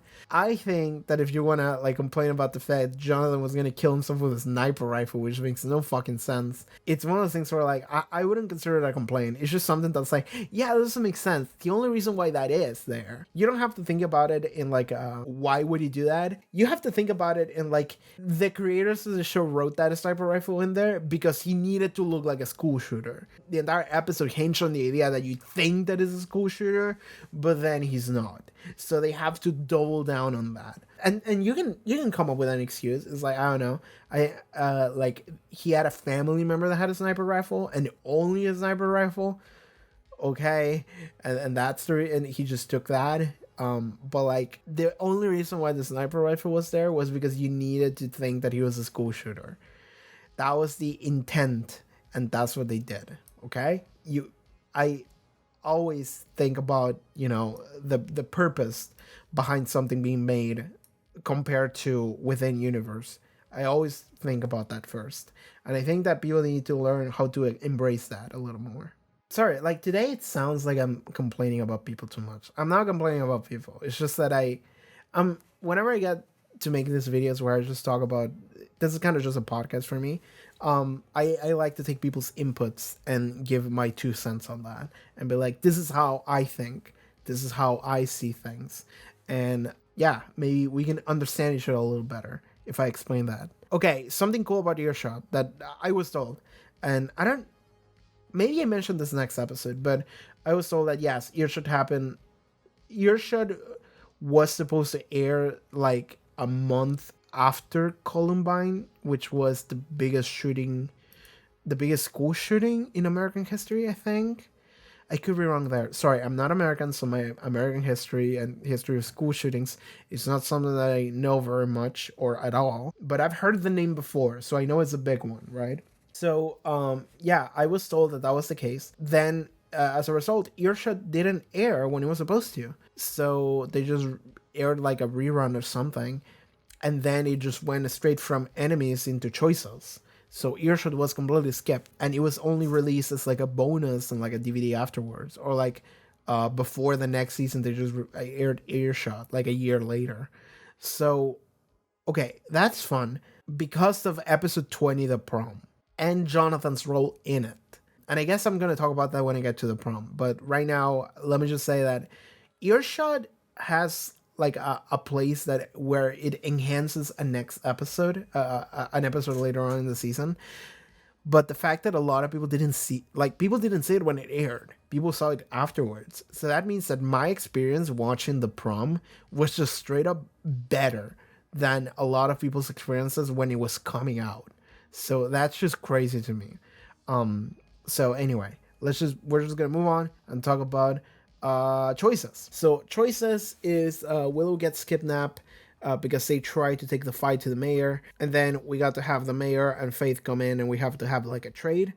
And then a bunch of like alien creatures, face huggers, Half-Life headcrafts, whatever you want to call them, come out of a box. And there's apparently billions of them. And that's really it, really. Like, most of the episode is just like the trade. Is the fact that Willow gets kidnapped. We get to learn a little bit more about Faith. Faith is given a knife, and then she loses it at the end of the episode. And I talk extensively about that knife. And I guess it did end up coming back a little bit at the end. But yeah, Choices is a good drama episode. Like, I mean, I guess you start to draw the line of what Faith could be capable of doing to someone like Willow, and Willow is standing up for herself. Like, this is the episode where Willow does the most amount of shit, because Willow is a good supporting ally, but she always kind of gets relegated to that only. And in this episode, she is someone we have to save. Like, she is a hostage, but then she also actually confronts Faith and actually does get to read books and shit. And she brings them to us at the end. So that's very good for Willow. She also kills a vampire. Yeah, I just remember. She kills a vampire using her mind powers. Telekinesis. She just like grabs a pencil with her mind and stabs a vampire with it. Which is cool because that's something we saw her do before. Stabbing a tree with it accidentally. So that comes back. That's good. She kills a vampire with that. So yeah. That's just a good episode. The mayor calls out Buffy and Angel on the relationship and the fact that they are going to be unhappy. And that comes in later in the next episode, The Prom. I really like The Prom. It's a good episode. The entire episode is just Buffy drama, really. This might be the best Buffy drama episode we've had. For me, at least, personally. Because, like, you know, so you're going to like season 2 finale or something like that. But for me, I really like this, The Prom. Because Buffy and Angel are coming to terms with the fact that, like, we're never going to be happy together. There's just too many weird things between us, and that's just never going to happen, so we should just give up on that. And Angel breaks up with her. And then she starts to feel like, I'm not going to be able to have a nice prom, a good prom, because I'm just a slayer, and that's what I do.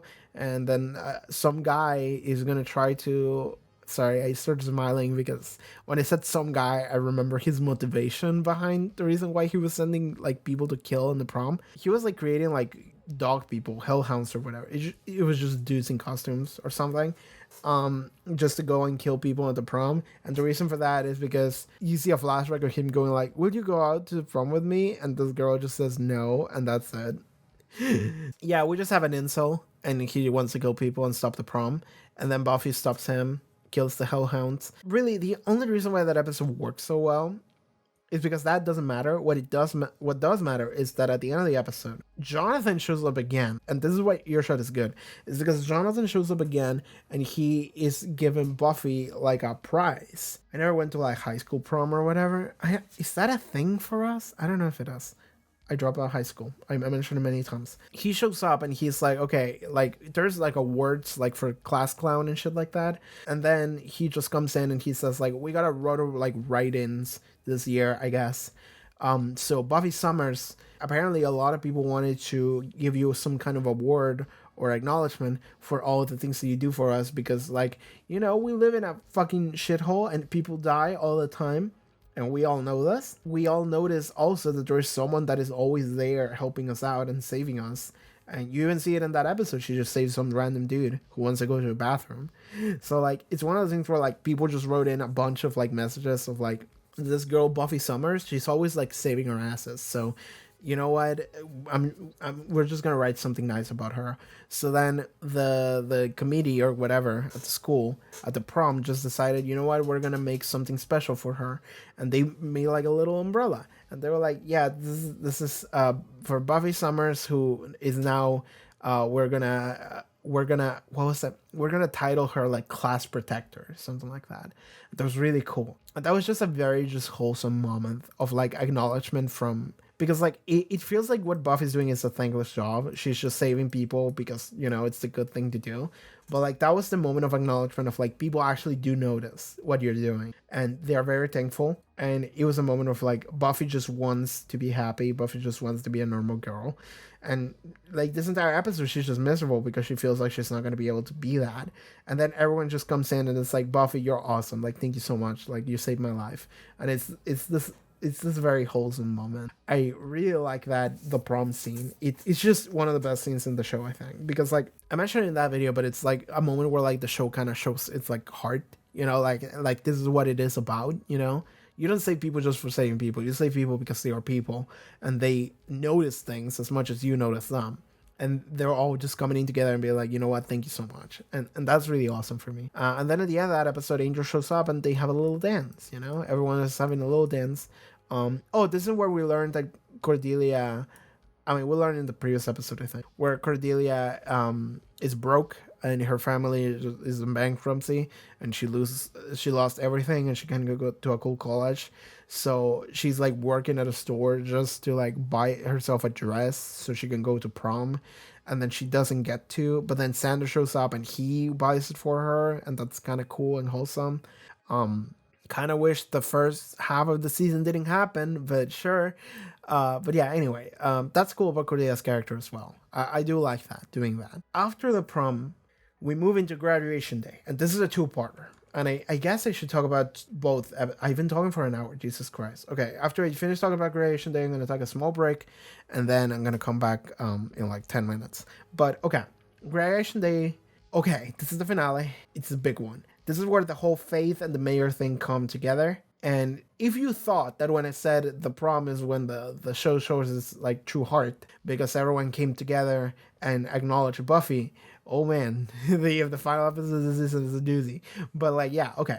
Graduation day is when the mayor is supposed to ascend and everyone's preparing for it. More importantly, what happens in the first episode is Buffy and Faith have a showdown. Like, okay, so Faith shoots a poison arrow for Angel, which is like, it's so like overly convoluted for no reason. I mean, I guess there is a reason, and the reason is to distract Buffy by making her tend to Angel instead of actually doing anything to stop the mayor. But like, what ends up happening is that they learn that the antidote for Angel's poison is for him to drink the blood of a Slayer. So then Buffy's like, all right, I'm gonna go get myself a Slayer in Faith. I'm just gonna go and fucking kill her or whatever. So she goes and seeks Faith out. And what I do like about that encounter is that Faith is just hanging in her room. And Buffy comes in and it's like, hey, I'm here for payback or whatever. And Faith is like, oh yeah, is he like suffering or whatever? And Buffy's like, I found an antidote. And she's like, oh yeah, what is it? Your blood. And that was like I like that moment because I remember Faith's face going from like, she's like cocky. And then the moment Buffy's like, I'm gonna fucking kill you, Faith kind of just goes like, oh shit. Like she has like a moment of very serious, because like it felt like up until that moment Faith believed that Buffy would never like harm her. Buffy is just never gonna like give in and like kill Faith or something. So she felt pretty safe. And then the moment she said that, she was like, oh fuck, like I pushed her buttons way too much. And if you go to a deeper level, you can say that like for Faith it feels like my friend is going to kill me, because Faith still sees Buffy as like a friend, as like a weird friend. I mean, the closest things that she has, really, she doesn't really have anything else. So it kind of feels weirdly like I pushed her too far. So that's just what that facial reaction from Faith felt at the time for me. So I like that. So then they have a showdown and Buffy stabs her with like a giant fucking knife. And it's just like, oh fuck, that's real bad. And if that wasn't bad enough, Faith just fucking throws herself over like third story building or something. It's like, oh my fucking god. So yeah, that's the end of that episode. I don't actually remember what else happens in the first half of this two-parter, like episode 21. Oh yeah, also Willow Fuck. That does happen. Graduation Day Part 2, the finale, where, okay, I was expecting to see more Faith this episode, but we didn't. So Faith is just missing, and Buffy decides, well, I have to give Angel my blood, because if I want to save him, this is the only way. And then she goes back, and she, like, pushes his buttons enough so that he's forced to do it. And like he ends up doing it. And like I can imagine that some people might look at that and be like, you know, oh, Angel is such an asshole. Or like he's such a hypocrite for saying like he didn't never wants to hurt Buffy, but then he does when he's desperate. And it's like he's not only desperate, he was like also delirious. He was like going through a lot. So I can understand that he wasn't in the right frame of mind and like his instincts just like kind of kicked in. So like that's the only reason why he did it. And then immediately after he did it, he's like, okay, I gotta save her. And then he does. So like it's fine. Like I'm not gonna get upset on him for that. But then he runs into the mayor in the hospital, where we also see that Faith is in a coma now. She has been damaged enough that her body's just not responding. She's still alive, but she's just in a coma, and there's a chance that she might never recover. And then the mayor has an outburst about it. And he goes and tries to kill Buffy in her sleep, and Angel stops him. And yeah, then the mayor just leaves, just saying like, I'm gonna kill all of fucking you tomorrow, and I'm gonna enjoy it. And that's like, okay, cool. But then but then Buffy just wakes up again. But before that, she has a dream where she hangs out with Faith. The thing about the show is that we've had a couple of like shared dreams before, so maybe that's just part of being a Slayer. And she got to talk to Faith in her dream. And I don't know what the fuck that was about. And I'm going to talk about that later, but right now let's just focus on moving on. But like Faith just essentially gives her the knowledge of like, you know, like you have to play to his like human part, which it's the fact that he cared about Faith. So then Buffy wakes up, and then she sees Faith in a coma, and she like kind of says like a goodbye to her, because even though they literally almost killed each other, she still cares about her on some level, because Buffy's just a good person. And even if it was the opposite, I feel like Faith would still also care about Buffy. So that's just a cool dynamic to have between these two characters. And then we move into the actual event, which is the Ascension. The Ascension drew a couple of aspects from Berserk, I feel like, and I don't think that was intended. I think that was just coincidental, because like they go like, oh, there's gonna be an eclipse, and I'm like, yeah, that sounds like Berserk, but I think the only reason why there's an eclipse is because we need to have vampires in the scene, and vampires cannot be in sunlight, so I think that's the only reason. But yeah, anyway, the mayor ascends, and he turns into a giant snake monster. I wish he had done more. I understand the show just doesn't have that great of a budget, probably didn't have a lot of time to work with, so we can't have like the most amazing, impressive like scenes happen. So we're literally just gonna we're gonna animorph him into a giant monster, like a giant CG snake or whatever, and it's just not gonna do much. It's just gonna look intimidating, and it's not even like a big intimidating monster. It's just a giant dumb snake. And I mean, if it happened in real life, that would be freaky. But like in terms of like what was the Ascension gonna be, I was kind of expecting something more. Again, I was kind of expecting something more like the Eclipse from Berserk. That would have been impossible to do. I knew that, but still, I was expecting a little more. But what's really cool about this episode, and what I really liked, is that during this event, the entire school, like, all of the class of 99, all of the people that are graduating, like Buffy just gives a command of like now, and then everyone immediately like takes their robes off, and everyone's like armed. Everyone has like crossbows and crosses and shit, and everyone just starts fighting. Like Larry pulls out a flamethrower, Oz like pulls out like a bow with a bunch of other people, and Sander is like the commander because he has like military experience, so he's just like in order, fire or whatever. So like it's really cool to see the entire just like school just come together and like actually just like stop this like giant monster, which is the mayor. Buffy's the ultimate anti-establishment show. It's a very anarchist show. But yeah, we have all these like teenagers graduating from school, killing the mayor, who's now a giant monster. I mean, they didn't kill him, but they were fighting back, you know? And then a bunch of vampires showed up, and they fought back with arrows and shit, and it was really fun. And I think I remember, I said it, and I still stand by it, which is when I eventually watch Game of Thrones, maybe, I don't know if I'll get a scene that is as epic as that fight scene with all of the teenagers, all the school alumni just fucking fighting. Because the reason why it's cool is because it's all the school alumni fighting, you know? And the reason why this makes sense to me is because the prom happened. In the prom, you get an acknowledgement that everyone knows what's going on to some level, and everyone, like, trusts Buffy, and everyone's like, hell yeah, thanks, Buffy, for saving my life. So now, in Graduation Day Part 2, we get something else that would happen without us knowing about it, which is kind of like enemies, where they hid the truth of what Buffy's plan was. They did the same here. We knew that there was a plan, but we didn't know what the plan was. And it's actually that she just asked for help from everyone else in her class to just come in and help out. And they did. And everyone just fucking pulled out guns and started fucking shooting vampires and shit. And that's awesome. I really like that. It's awesome to just see a bunch of just students just come together and just fucking help. Because again, this it starts to feel like this is kind of what the core of the show is about, you know?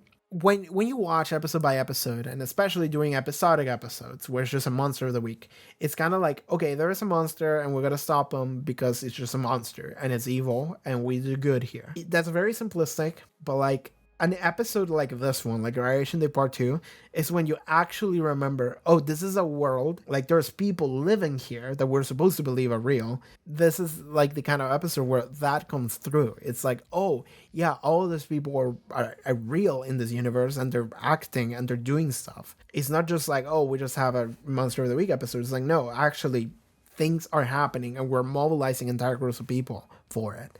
It's awesome. I really like that. And then Buffy ends up killing the mayor. I think they also destroy the fuck out of the set of the library, by the way.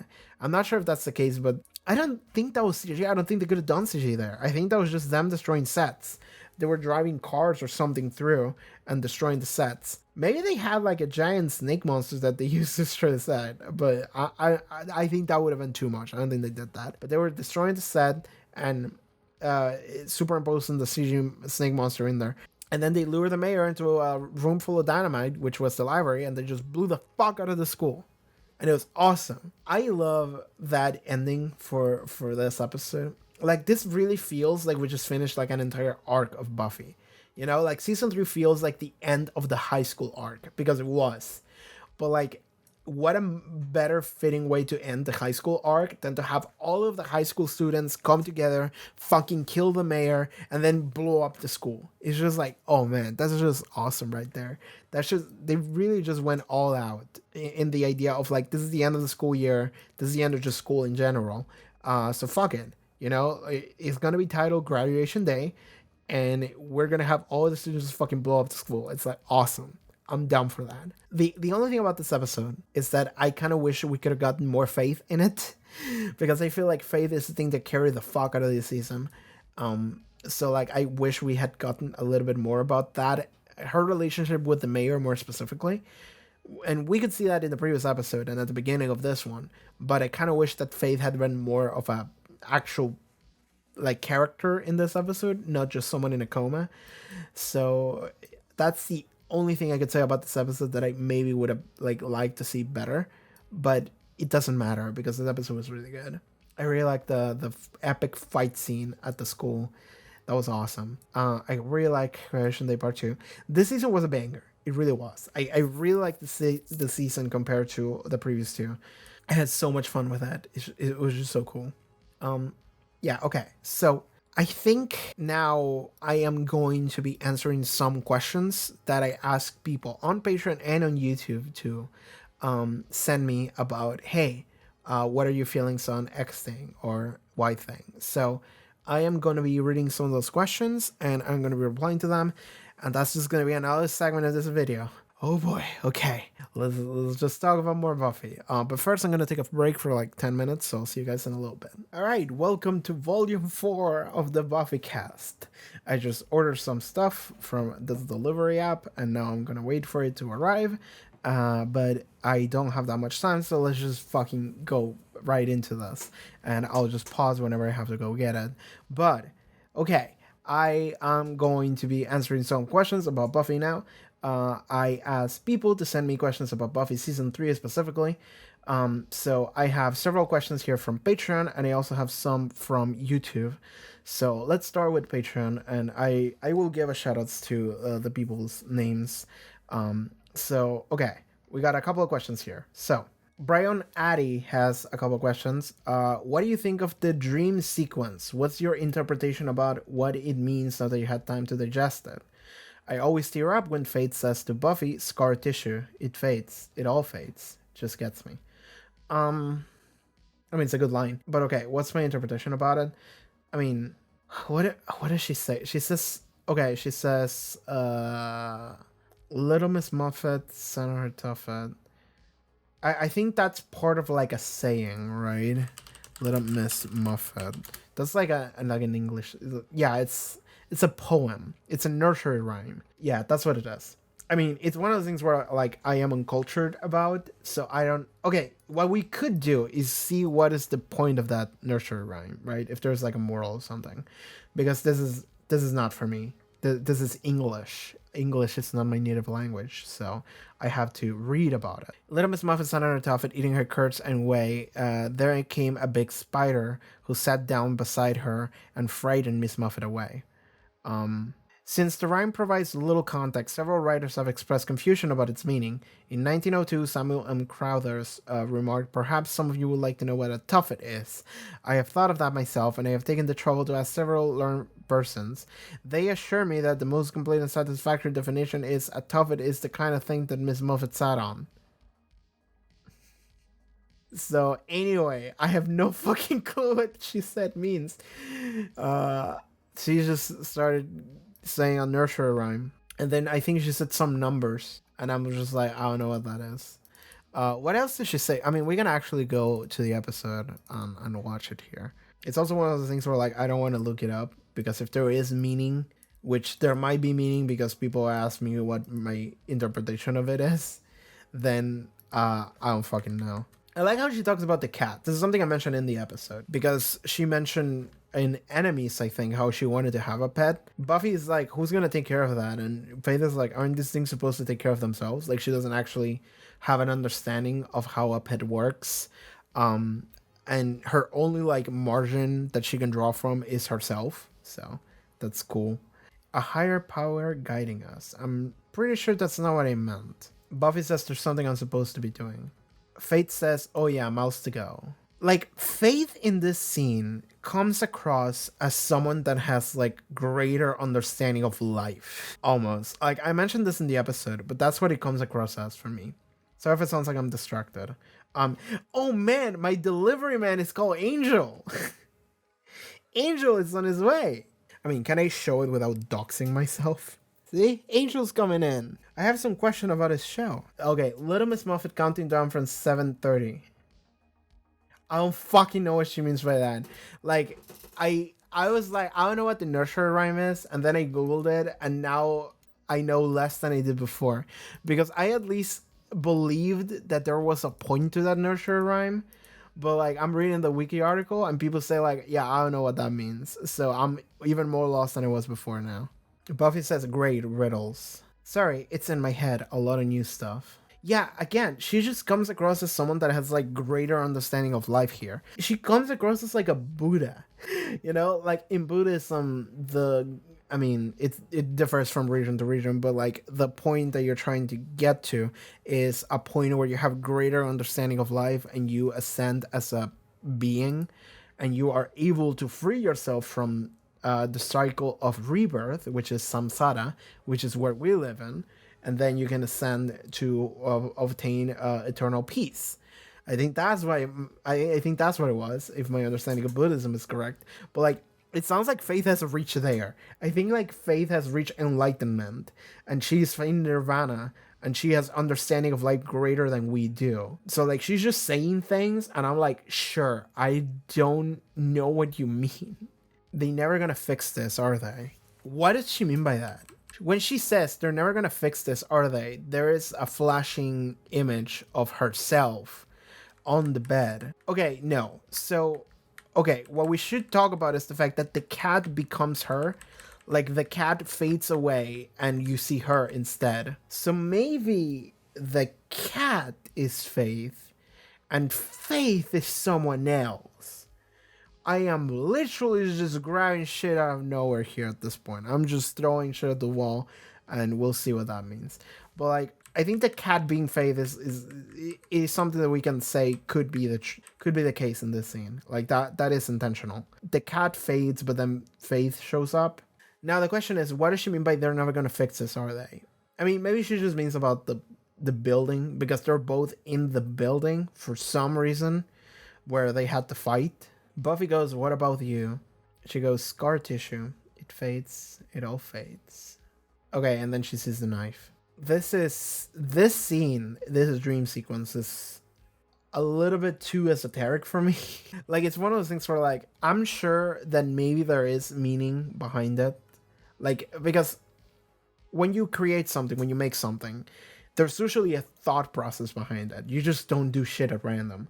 So I'm guessing that there was some kind of thought process behind what they're doing here. And therefore, there has to be some kind of meaning behind some of the things that we're seeing and some of the things characters are saying. But god damn it, I'm not gonna figure that shit out, because if I wanted to do that, I need to get myself inside the head of the person that wrote it. Buffy asks, "Is this your mind or mine?" And then Faith is like, "I don't know, beats me." Getting towards that time. How are you gonna fit all this stuff? I'm not gonna. It's yours.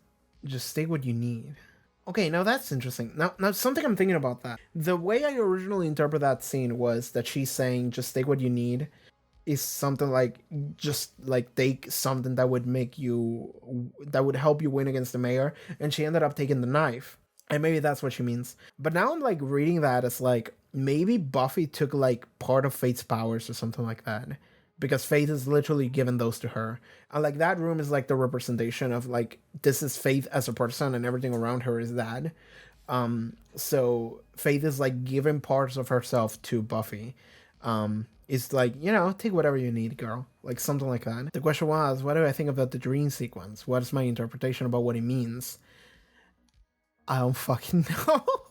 I mean, that's as close as an interpretation as I can give you. Like, my read on that scene is just so like, it's beyond me. It's something like, maybe there was a thought process behind it. They're trying to tell you something. And it's probably something like that, like, if later on they tell you this is what that meant, it would make sense in retrospect.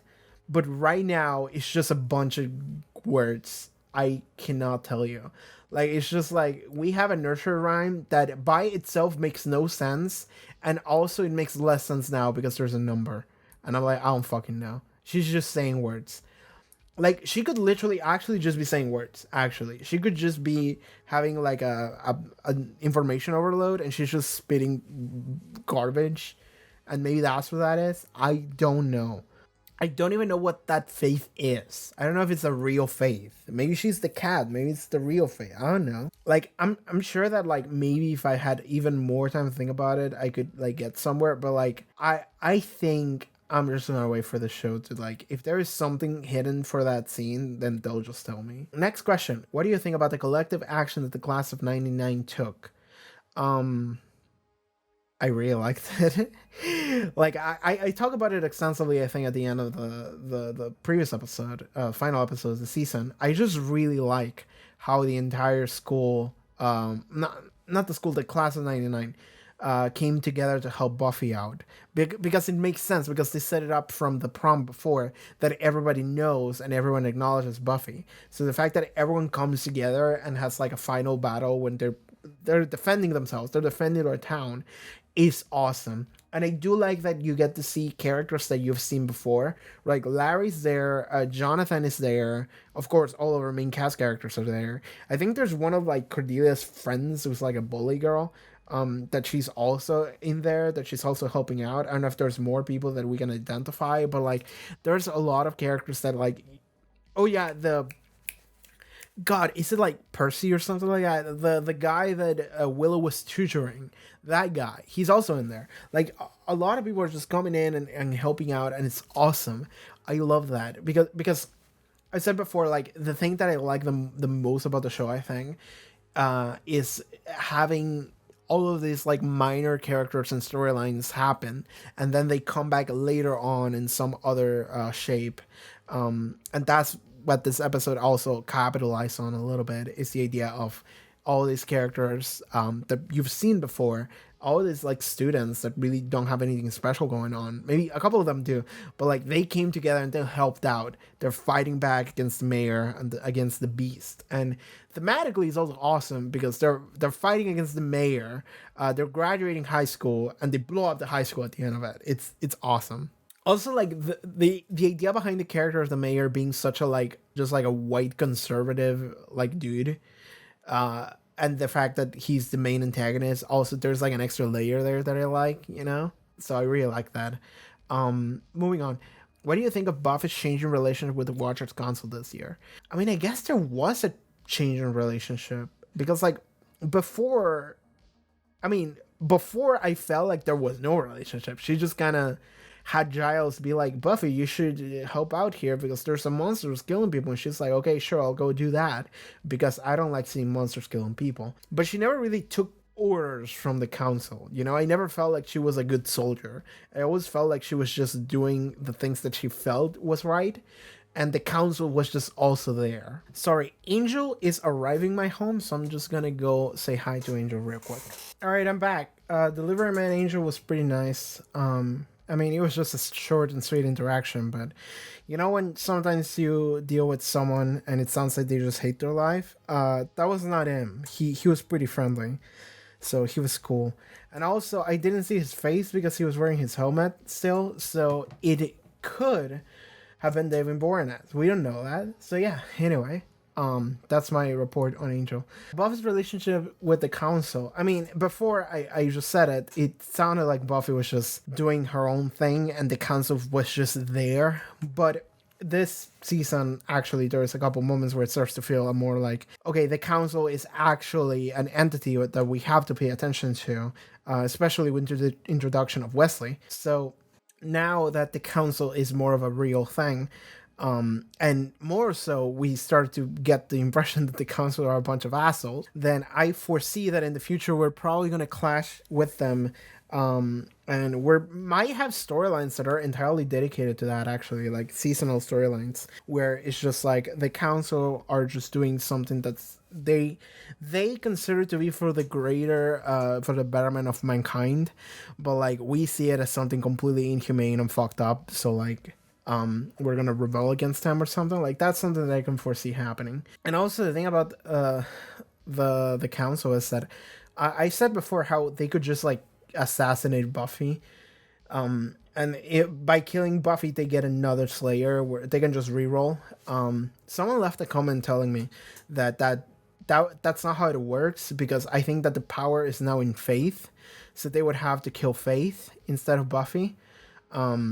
So yeah, maybe Buffy's just a rogue element. So what we need to watch out for the council now is for them to go and assassinate the girl who's in a coma, which would be an even easier target. Yeah, I don't trust the council, and I don't think anyone should at this point. I mean, whatever they do, it sounds like they definitely worry about like the greater good or whatever and their traditions, but the reality is that like they just don't give a shit about people individually. So yeah. The relationship between Buffy with the council that changed this year, it went from indifferent and I guess I kind of work for them to fuck those people. I'm just gonna do my thing. So I think that's something that makes sense because I never saw Buffy as someone that like was super following orders. But it's something that like it sets up for problems later on. I actually do like that because I prefer Buffy doing that versus her just listening to orders. So that's good. What characters would you like to see more of next year? Oz, Faith. I mean, we got enough Faith this season, but I want to see more Faith. I say Oz because I feel like I like Oz a lot as a character, but he never actually does anything. Amy, I want Amy to come back, stop being a rat. I like to see Spike and Drew come back again. Who else? I mean, Giles is always good to have. I feel like I not so much want to see characters as much as I just want to see good storylines, right? I just want to see good stories because like as demonstrated previously from the Zeppo, Xander is like my least favorite character in the show, but the Zeppo is like one of my favorite episodes ever. And that's just because that episode is great. It doesn't matter if it's a Xander episode or not. It's just great because it's the Zeppo. I have that short list of characters I would like to see more. I mean, I always want to see characters that are not very important, right? Because I'm always going to see Buffy, I'm always going to see Xander, I'm always going to see Willow, and I guess I'm always going to see Giles and maybe Wesley in the future. And I guess Cordelia. I mean, Cordelia is always around, but she never really does anything. I would like to see Cordelia do something. I would like to see Oz do something, and then I would like to see every other minor character that we've had throughout all the seasons reappear. That's just something I always want to see more of. Hi, I'm recording this in the future because I forgot to mention the one character I would like to see more of in the future, and that is Anya. I would like to see Anya more, period. Now that you are 3 seasons deep, has your understanding of the Buffy obsession we have changed? A little bit, yeah. Because I was thinking about this. I mean, I'm always thinking about it, but like, I think that I'm never going to fully understand the Buffy obsession that you guys have, and that's just because I'm from a different time. Like, I'm watching the show for the first time right now it's 2023, and I feel like a lot of people watched the show when it was brand new, right? As it was happening in the 90s or early 2000s. Like, it was just something that was happening when it was very new.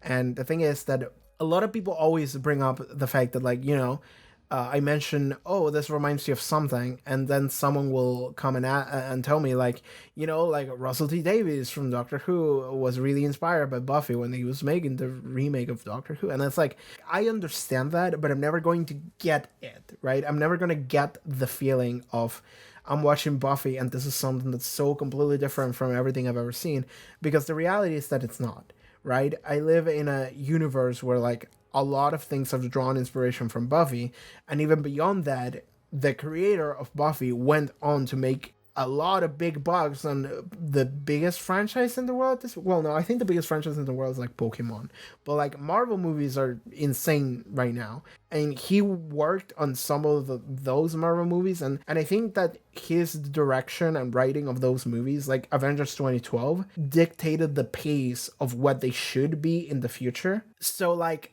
I think that watching Buffy now, you can see a lot of like the proto versions of that will eventually take the world by storm. But like, I'm never going to get it, because that feeling that maybe a lot of you had originally is just not present for me. For me, it just feels like, oh, okay, this is cool. I see where this came from now. But I'm never going to get the feeling of this is brand new, because the reality is that it's not. Even if I never seen the show before, I've seen the ripple effects that the show created, and I can definitely appreciate it for that reason. But that feeling is completely different from like what you might have experienced years ago. So the question is, my understanding, has it changed? I mean, yeah, I guess, but it's something that I feel like maybe I understood even before I started the show. But now it feels different, because I feel like I get it a little more, but I don't share the same feeling, because I think that would be impossible. I would need not even a time machine, because I would need to erase my memory and watch the show before I experience anything else in media. Like, I would need to go back to like when I was like 14 and watch Buffy then, so then I watched that before I watched like Doctor Who and Avengers and whatever, right? Like, I would need to do that first. So yeah, like that's just impossible for me. I definitely understand it, but it's just something where I'm never gonna share the sentiment.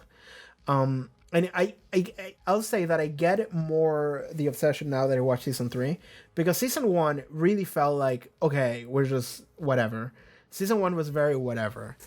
Season 2 felt, I don't want to say generic, but to me it felt like, okay, I'm following. Like, it never like took me by surprise. It never really did anything that I was like, oh man, I love this, Season 2 was very, okay, never mind what the fuck I said. Ted was in season 2. Ted surprised me. That one fucking got me.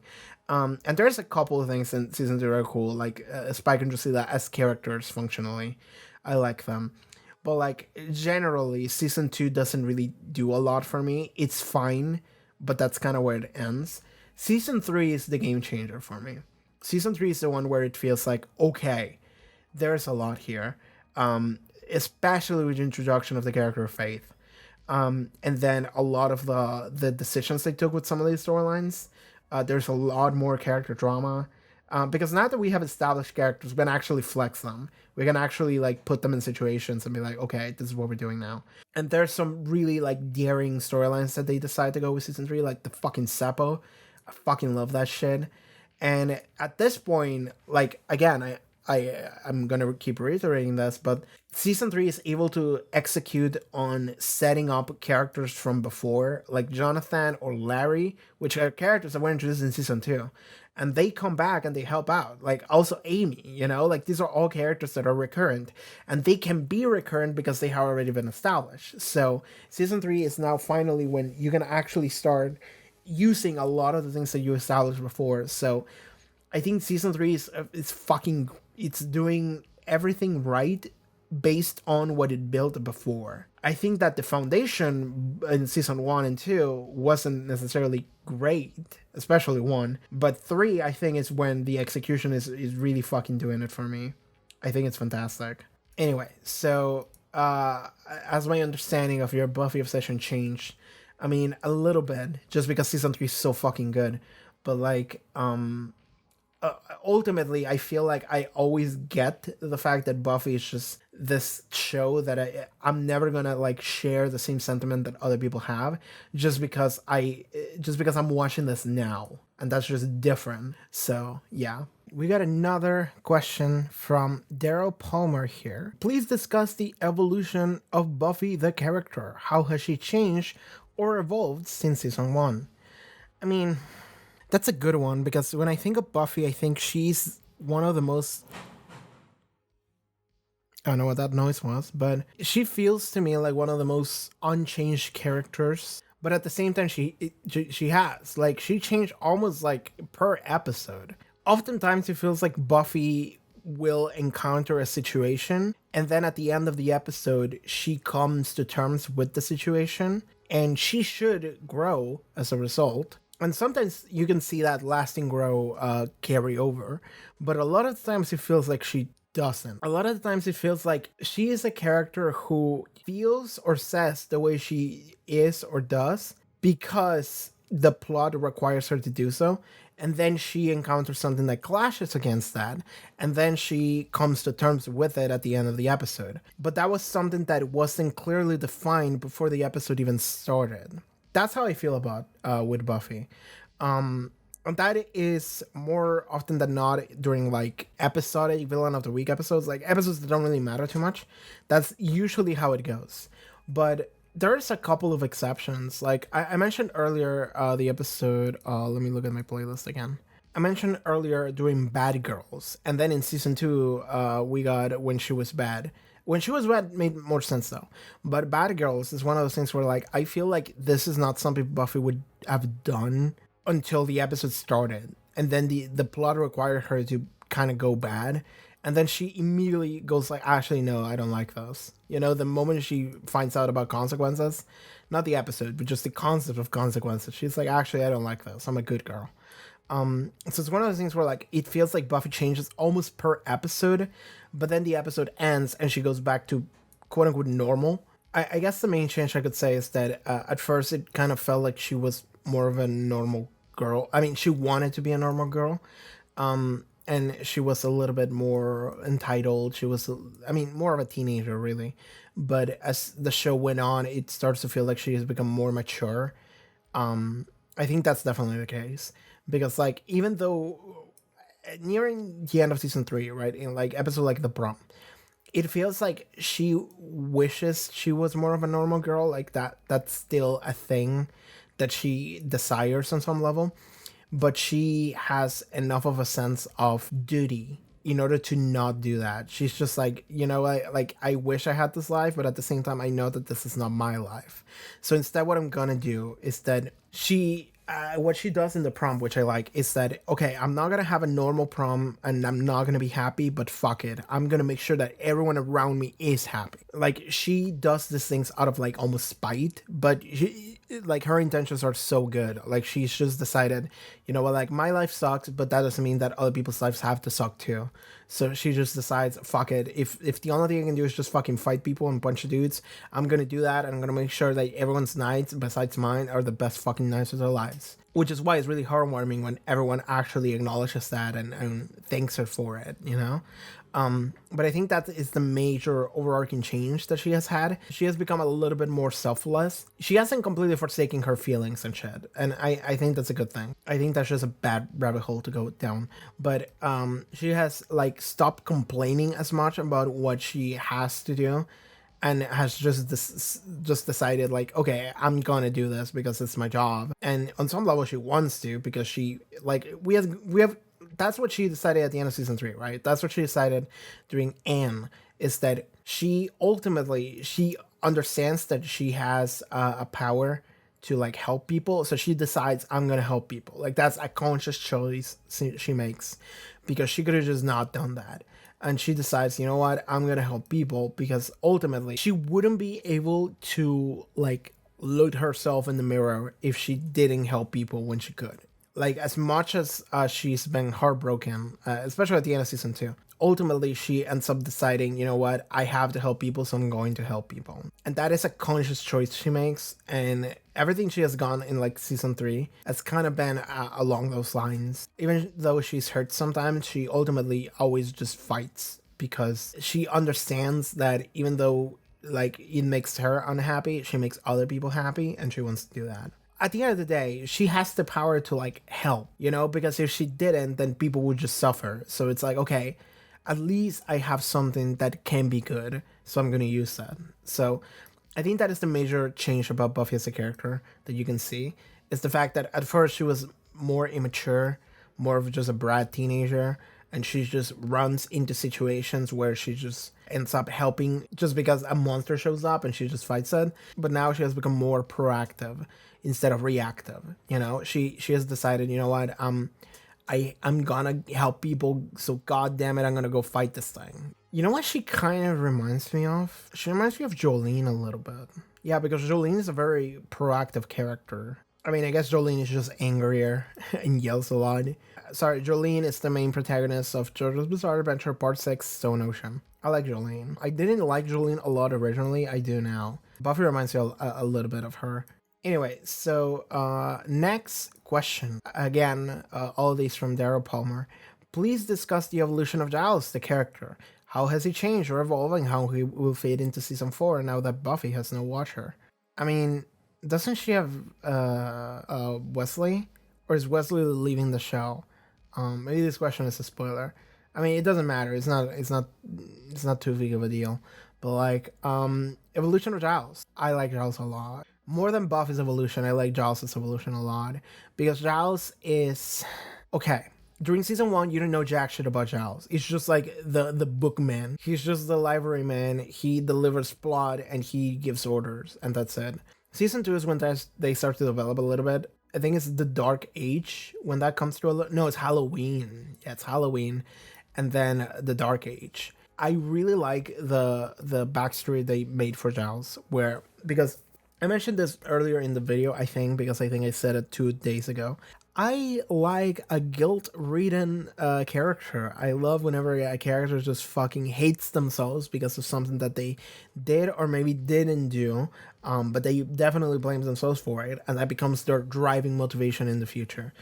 Because I feel like more than anything else, you can trust a character that is driven by guilt. Because a character that's driven by guilt is a character that's not doing anything out of any selfish reasons. It's a character that's doing things because they feel like they failed the world or a person or something, and they want to like redeem themselves on some level. Like, they want to make up for it. Maybe not even redeem, because what they want is not acknowledgement from the world. What they want is to like make up for something that they feel like they did bad, like some kind of balance. So the idea of Giles being a character like that, in his past, he was kind of a rebel. He was kind of a bad boy. And then consequences happen, and someone that he knew, a friend of his, died because they fucked with things that they shouldn't have fucked with, and he has blamed himself for it since then, and he has decided to go fucking straight since then. And that is an amazing character motivation. And I like that you can see the real like bad boy Giles show up a couple times, and it's always awesome whenever it does. And ever since he's no longer Buffy's Watcher, he has definitely changed even more so, and it's become even better, because he's like, it's almost like the entire time he was a Watcher, he's like made being a watcher like his one thing in life because he feels like that's the right thing to do in order to like make up for the loss of his friend. But like halfway through the season, we get to see how the council, they forced Buffy to do some fucked up shit, and Giles doesn't agree with it. He gets fired as Buffy's watcher, and it's the moment of like where he gets cut loose from his duties, but at the same time he realizes his duties are not what he's about. Like maybe whatever the council says, like maybe fuck them, maybe that doesn't really matter as much. So since then it feels like Giles has kind of become more honest with himself, because before that it felt like Giles was, again, he was a watcher because he felt like he had to be a watcher in order to like cope almost. But now that he's no longer one, and also he sees the council as something that fundamentally is flawed and wrong, now he's kind of relying on himself again, and he's attaining a sense of self again. And that sense of self, that voice in his head tells him, you know what, Buffy's cool and you should listen to her. And he does. So like he's taking care of Buffy, he's taking care of the gang, he cares about them, even though and constantly what they want, or what they're gonna do is at odds with what the council wants. And he's like, you know what, fuck it, I'm taking their side because fuck the council, because like I care about these children and god damn it, I'm gonna help them out. So I like that a lot for Giles. I think that Giles' character is just becoming better and better. I feel like I never got the chance to talk about that with Giles since it happened in the season. But yeah, like that is just a fantastic thing about Giles as a character now. Now that I'm thinking about it, it's like, yeah, I love that Giles is going this direction. Now that he's been cut loose from the council, he's able to become his true self a little bit more. Not just someone that follows orders or protocol. And he's able to just listen and trust himself, and also listen and trust the kids that are around him, because he's like, yeah, they matter and I shouldn't. How will he fit into season 4 now that Buffy has no watcher? I don't know. I guess this is one of those questions where I'm just sitting here like, I'll just watch episode 1 of season 4 and then I'll see what Giles does. But like, I have no idea what he's gonna do. Like, maybe he'll just get a job. He'll I don't know, he'll work at like a Arby's, and then we gotta meet up at the Arby's and Giles is there. He's like, yo, what's up? Like, I don't know. Like, I don't know what Giles is gonna do. Like, I'm guessing like he has to get a job of sorts, but like Giles is not leaving the cast. Like, I don't think he will leave the cast. I think Giles is too much of a crucial character in the dynamic in order for him to leave. So he's gonna stick around, but I don't know in what sense. Maybe he can hook up with Joyce, and maybe he can be Buffy's new dad. I mean, he's already Buffy's new dad, but maybe we can make it like actual proper now. So I don't know, maybe that's something that could happen. I have no idea how he is gonna fit into season 4. I'm just gonna watch episode 1 of season 4 and then I'll figure it out. But right now I have no answer for you. I just know that he'll stick around. Like, he has to. He's too important in the dynamic in order for him to leave, so. Buffy's dreams have been a thing since the very first episode of season 1. Please discuss the evolution of her dreams as a means of determining the truth and foreshadowing things to come. Are they reliable or just cryptic bullshit? First episode of season 1. I don't remember. I mean, I'm sure she dreamed something, but I don't remember what it was. Did she dream about the master? Maybe she dreamed about the master and that's what freaked her out. I mean, this is one of those things where like, this question is a question that I would have to go and check every dream that Buffy has had in order to like actually come to a conclusion. But like, I don't remember. Like, even the first episode of season 1, you're saying there was a dream sequence. I don't fucking remember that.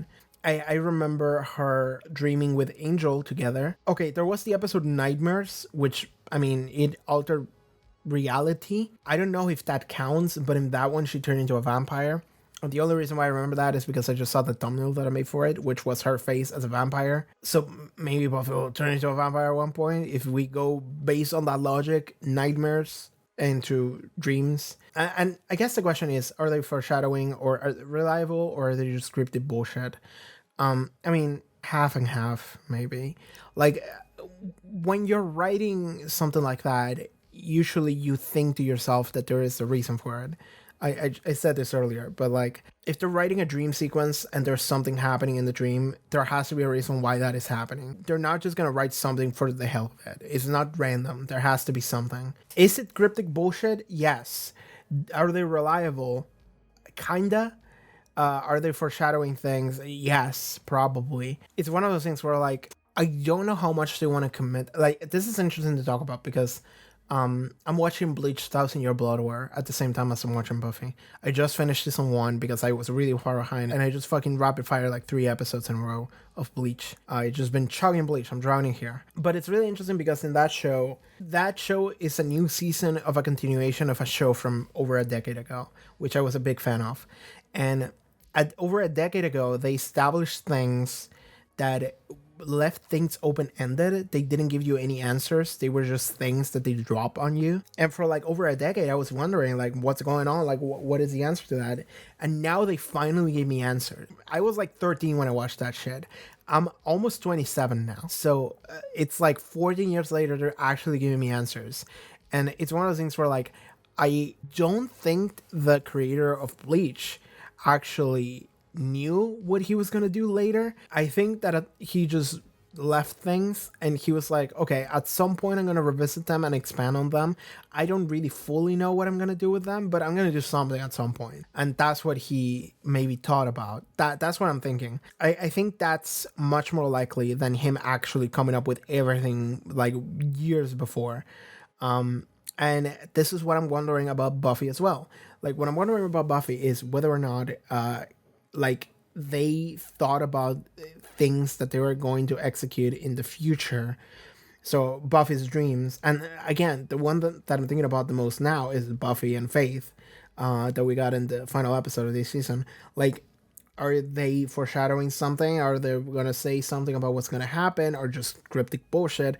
And I think the answer to all of them is yes. Maybe something will happen and maybe you can draw a line to the scene, but I don't know how much they thought about something they want to do in the future.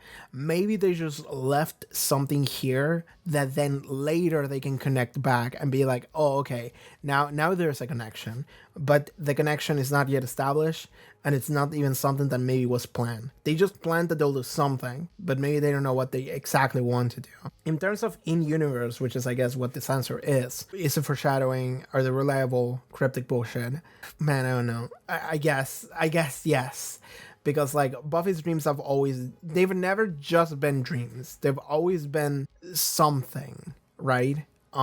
So whether or not you want to take them as literal, or just a thing that maybe will matter, I don't know. I think that's just, you should pay attention to Buffy's dreams, but I don't think you should like get super hung up on them, because I don't know if there's too much you can draw from them. I think they just set things up and then at some point you'll get answers. Next question, quote unquote question from E. Not really a question, but something I found interesting. I found it cool when I realized a somewhat similar storyline between Buffy Season 3 and Arcane. I actually replied to this one on Patreon and I said, damn, you're right. If only Buffy Season 3 had more faith and tragedy at the end, and also Angel was a tall lesbian, we'd truly have a perfect season.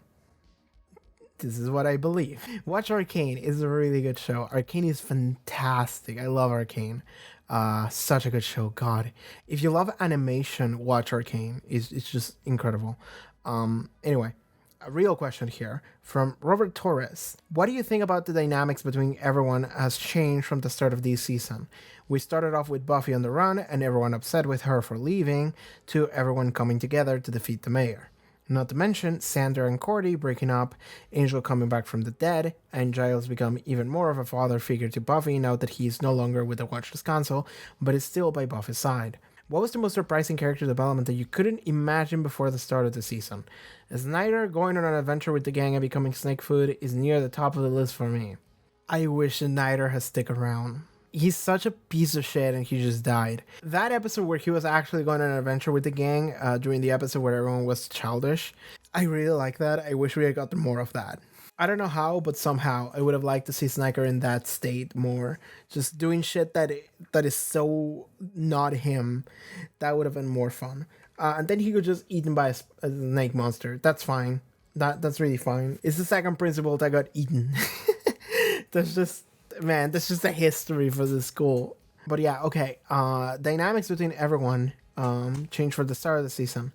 I mean, I think I just talked about Buffy extensively earlier on another question, and I also talk about Giles. So I really like Giles. Giles's storyline is probably my favorite here. I mean, not storyline, but like the dynamic, right? I really like that. Sander and Cordelia breaking up. I mean, that first half of the season where you have a lot of relationship drama between Sander and Willow, Cordelia and Oz, like to me, that's I don't like it. And the more I think about it, the more it feels like they just did it because they needed to fill in time. That's what it feels like to me. Like I don't think there was any point for that. So I don't like that.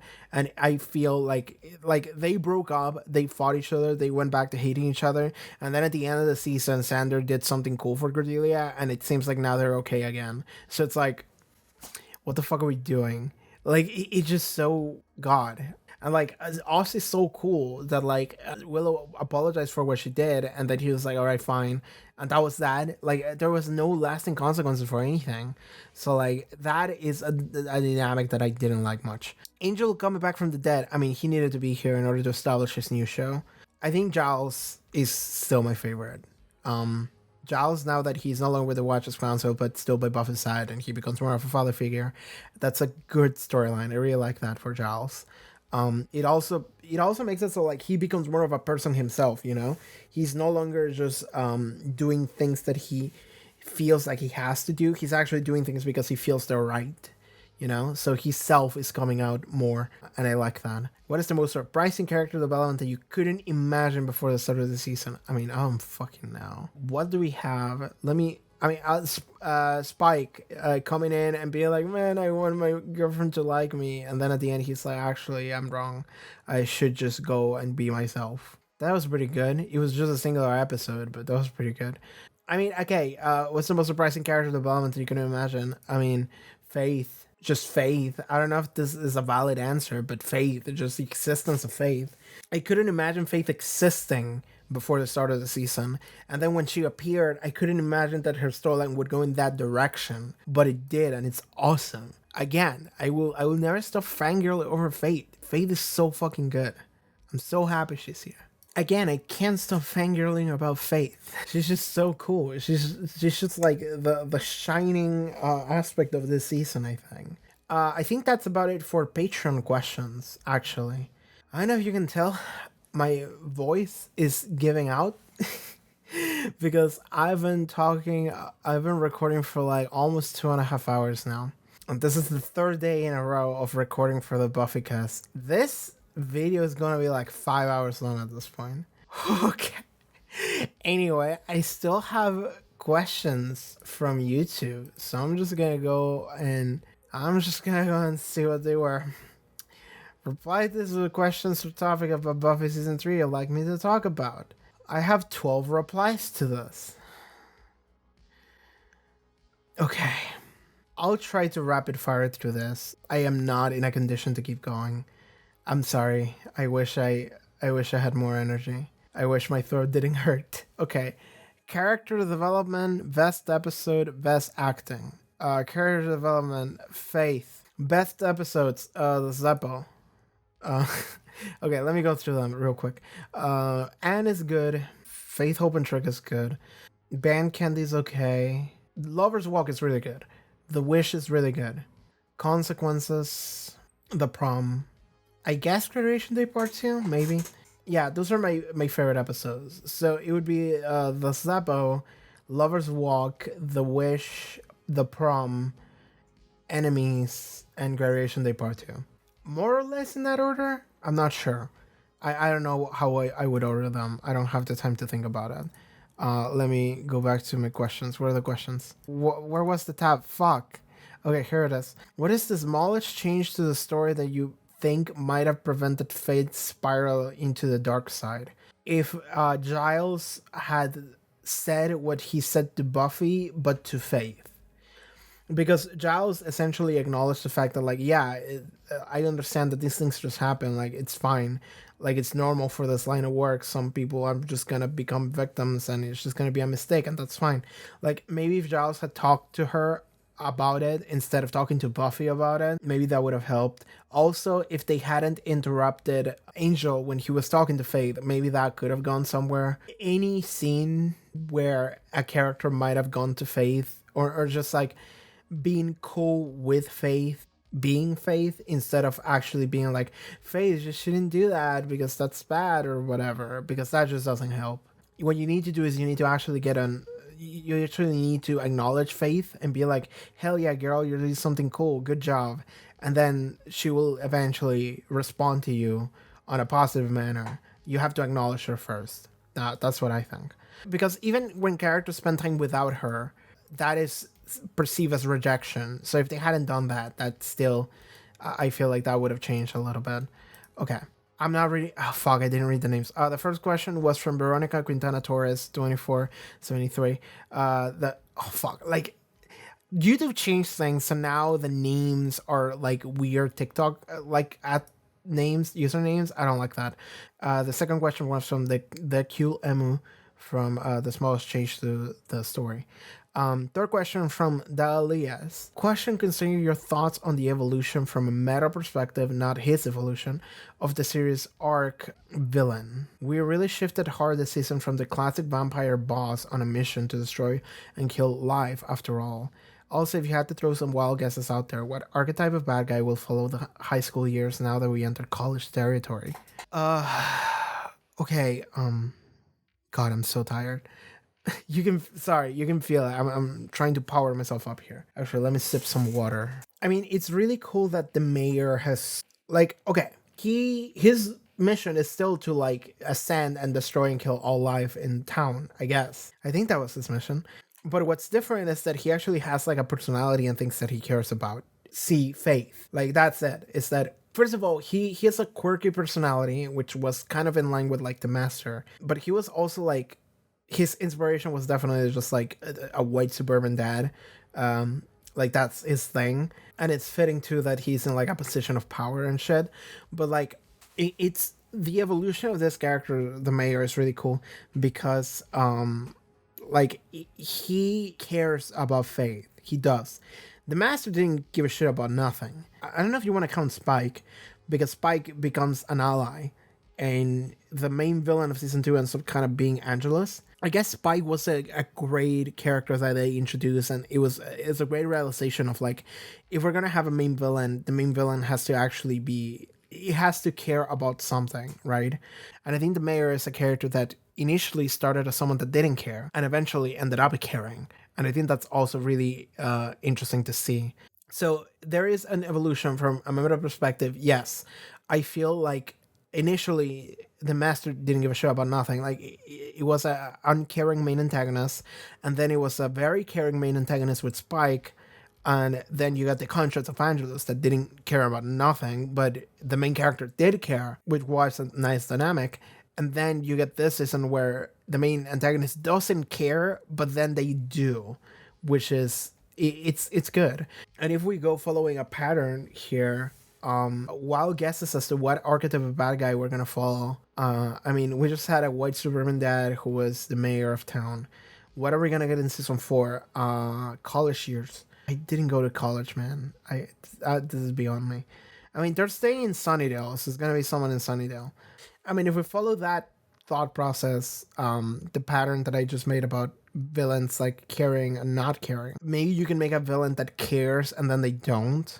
Could you do something like that? Like, yeah, that would be fun, because you could make a villain that, I guess it would be something similar to Faith, which would be fun to see. It would be a main antagonist that, like, maybe the main cast, like, kills someone close to them, and then they shut off all emotion, right? And they just become a murder machine. But before that, they wouldn't have done that because they care so much.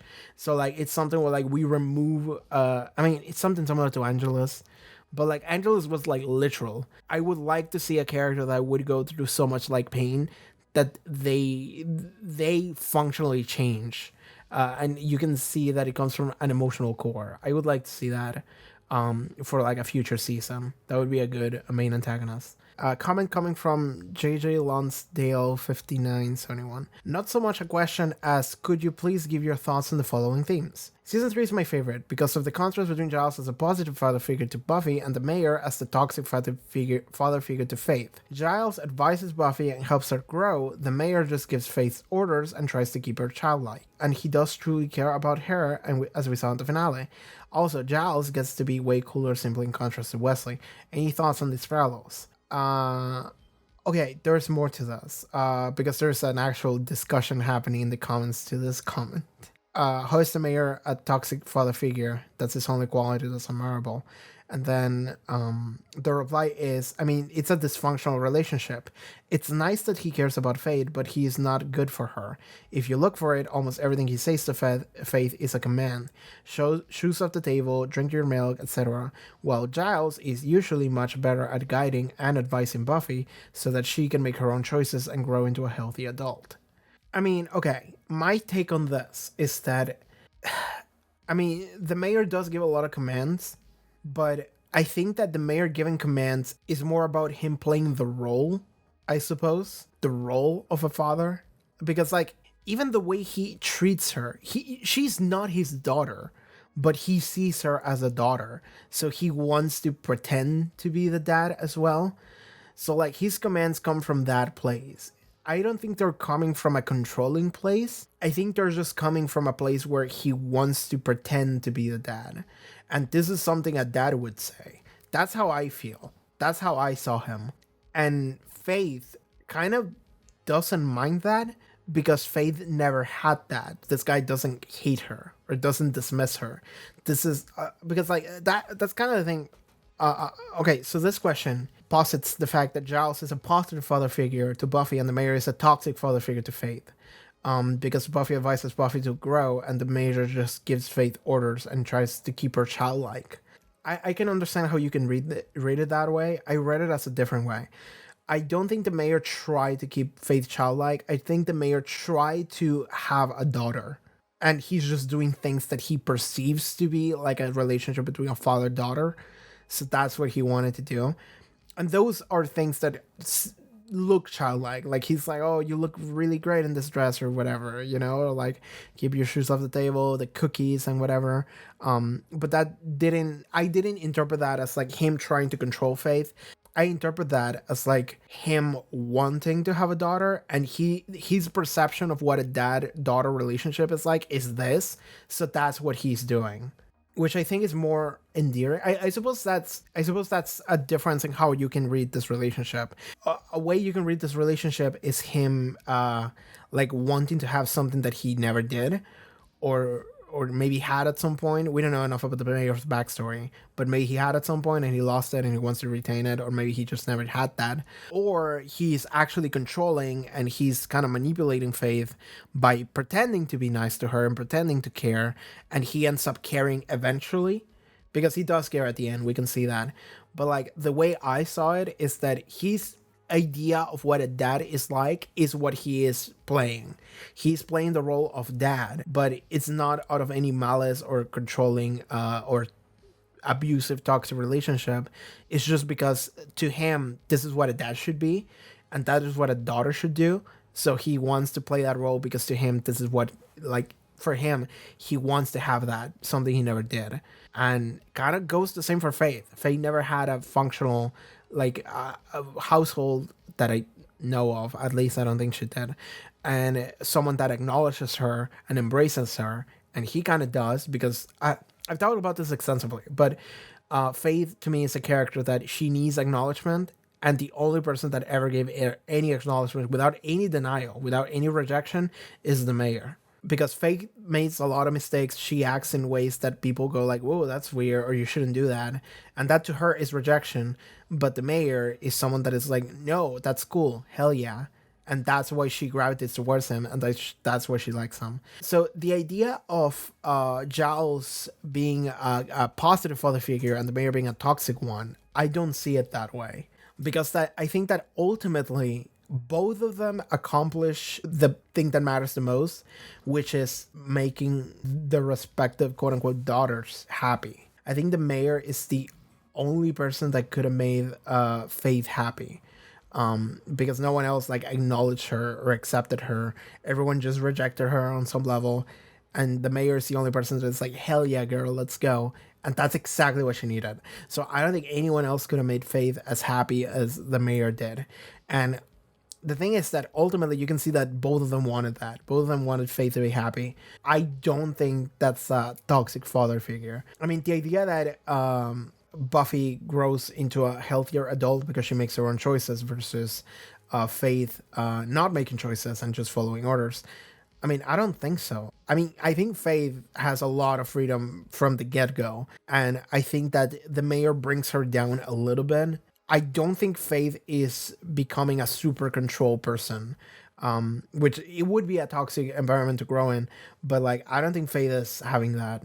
I don't think the mayor is doing that to Faith. I think Faith is just, she's still wild as she always is, but now she has someone to ground her a little bit. So I don't think that's necessarily a toxic relationship.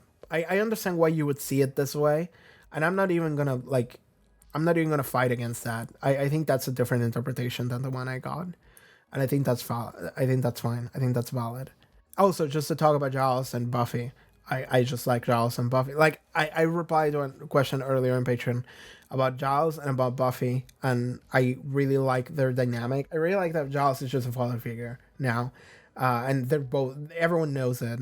He's so cool. He cares so much, and he's always just helping them. I love that. I love that so much. Like Giles listens to Buffy. Like that's the thing. He listens to Buffy, and he always does what he can in order to help Buffy because he respects her. That's where it comes from. Question from Michelle Angel 69 nice 48. I like the follow-up on the predictions from the previous season to the third season, and what are the predictions for the next season? I don't fucking remember what I said last time, man. I don't know what I said for predictions for the third season. I don't fucking remember. This is something people don't realize. People don't do this, but like I recorded shit that I said like a year ago. I don't fucking know what I said. And like maybe you do because maybe you watched that video recently or you rewatched it or for some reason it stands out to you. But I just fucking spew words and then they are just forever in the internet and I don't fucking remember what I said. So like I don't fucking know what my predictions for the third season are. So I don't know if I was right or wrong on anything. So that is my follow-up. My follow is I don't fucking know, man. Predictions for the next season. I mean, we're gonna have a change of scenery. We're gonna have a change maybe in the entire like just the formula of the show because we no longer have high school, and something I would like to see. And now we have placed the seeds from season 3. Now we can have a lot of like more mature character drama, I think. And we're going into college, so we're probably gonna get that. So I would like to see that next season, and I think we're gonna, but I don't know exactly to what level. I want to see what the character dynamics are going to be in college. I'm guessing all the characters are still going to go to the same college and they're still going to hang out together because we can't change the dynamic too much. Now, I don't know where Giles is going to be. I don't know what he's going to do. He's just going to join the college library, I guess. I don't know. But like, that's just, I'm curious to see what the dynamic's going to be. Like, prediction for the next season. I mean, new main antagonists, I guess. Maybe recurring characters. I mean, we're definitely going to get recurring characters, I think. We've gotten enough of them already. My voice hurts so much. My throat is just destroyed. Let me get my microphone a little bit closer, just so it hurts less. I have been told that next season is maybe divisive. Some people don't like it. Like the ones that I heard is that season 3 and 5 are probably the favorites, so I don't know what season 4 is going to be like, but we'll see whenever I get there. I'm just going to watch the first episode and then I'm going to get like, okay, I good knowledge about what to do and where it's going to go. Question from Who Do Voodoo 2313. What was your favorite monster of the week this season? Let me look at the list. I mean, the Zeppo, if that one counts. The Wish, does the Wish count? Anya? I mean, Anya comes back, so probably not. I mean, this season doesn't have a lot of Monster of the Weeks. I mean, fuck it, the Zeppo. I don't know if the Zeppo counts, but the Zeppo. I love the Zeppo. That's a fantastic episode. Question from rlucas3000. If each character in season 3 were a tree, what kind of tree would they be? I don't fucking know trees, man. I don't know what to tell you. I do not know what the fuck to tell you, man. I don't know. Giles would be a pine, I guess. I don't know. I don't know the brands of trees. I also know that brands is not the way you refer to trees, but it's funnier, so I'm just gonna say it like that. Also, do not watch the opening credits to Angel 1-1 until after you watch the episode. Honestly, it wouldn't hurt to do that with Buffy 4-1 as well. Don't watch credits until Buffy 4-2. Okay, I'm gonna keep that in mind. And then there's people replying to shit. So I'm just gonna ignore that because they seem like maybe they're discussing spoilers. Oh, that's it? Okay. That's it for questions. Those are all the questions for the BuffyCast. Oh my god, I'm free. I think I'm free. Oh, my voice hurts so much. This is day 3 of the BuffyCast, and I just recorded 3 hours of shit. I'm so tired. I'm gonna have myself some food because I didn't eat. I was recording, even though I ordered shit from Angel. I didn't eat. I just got the groceries, and then I came back here. So I'm just gonna go and get that ready. Sorry if this is a low energy outro, but I'm fucking dying here. Like, I don't know if you've ever talked for extended periods of time, like with like energy. I also think I have issues regulating how I speak, so maybe I put too much force into my voice, and it starts to just hurt after like 2 hours. So yeah, I'm just gonna go now. Thank you so much for watching this video. If there's something I didn't mention, I forgot. Like, honestly, like, I feel like maybe there was something else I wanted to talk about, but like, my brain is fried at this point. Who knows? Maybe I'll record a day 4 of the BuffyCast if I think of something, but I think I'm just gonna stop now. So yeah, now that this is done, I'm gonna edit it, and this is gonna be like fucking 4 hours long. I already dread my existence. Anyway, I'm gonna be starting season 4 of Buffy maybe next week. I don't want to commit to that, but ideally I want to start next week. But oh yeah, Buffy people don't know, I made a YouTube community post about this, but like, my headset broke. It stopped working like the day after I finished editing finale for Buffy. So this is a new one. It looks very similar to the old one, except for like the materials are different. Even though it's the same brand and the same like model, it's different. They re-released a shittier version of the old product, so I bought it because the old one was really good. But now this is metal plastic, when before it was like aluminum, and this is different too. Like, it's just different, even though I bought it specifically because I wanted to be the same. But yeah, anyway, my headset didn't work, so then my Bleach recordings were set back like a couple of weeks, and season 2 started coming out like this past Sunday, so now I'm behind again. So now I'm trying to edit Bleach videos as fast as I can and record them. So I don't know how that's gonna work out for Buffy, but when my schedules finally stabilize again, maybe next week, maybe in 2 weeks, that's when season 4 is gonna start coming out. And I also said I will be watching The Angel, and I think I'm gonna be watching the first episode. So yeah, there's a lot of Buffy in the future. Thank you so much for your patience. It'll come by. It'll happen. So, oh yeah, okay. I need to rest. Thank you so much for watching this BuffyCast video. See you guys next time. Bye bye. Oh yeah, support the channel. Check out the Patreon. Link in the description below. Pop up on screen. Whatever. I would really appreciate it if you appreciated my efforts that I'm destroying my voice in order to record this. But yeah, you can maybe watch season 4 of Buffy already on the Patreon. I don't know. Check out the link in the description. See you guys next time. Bye.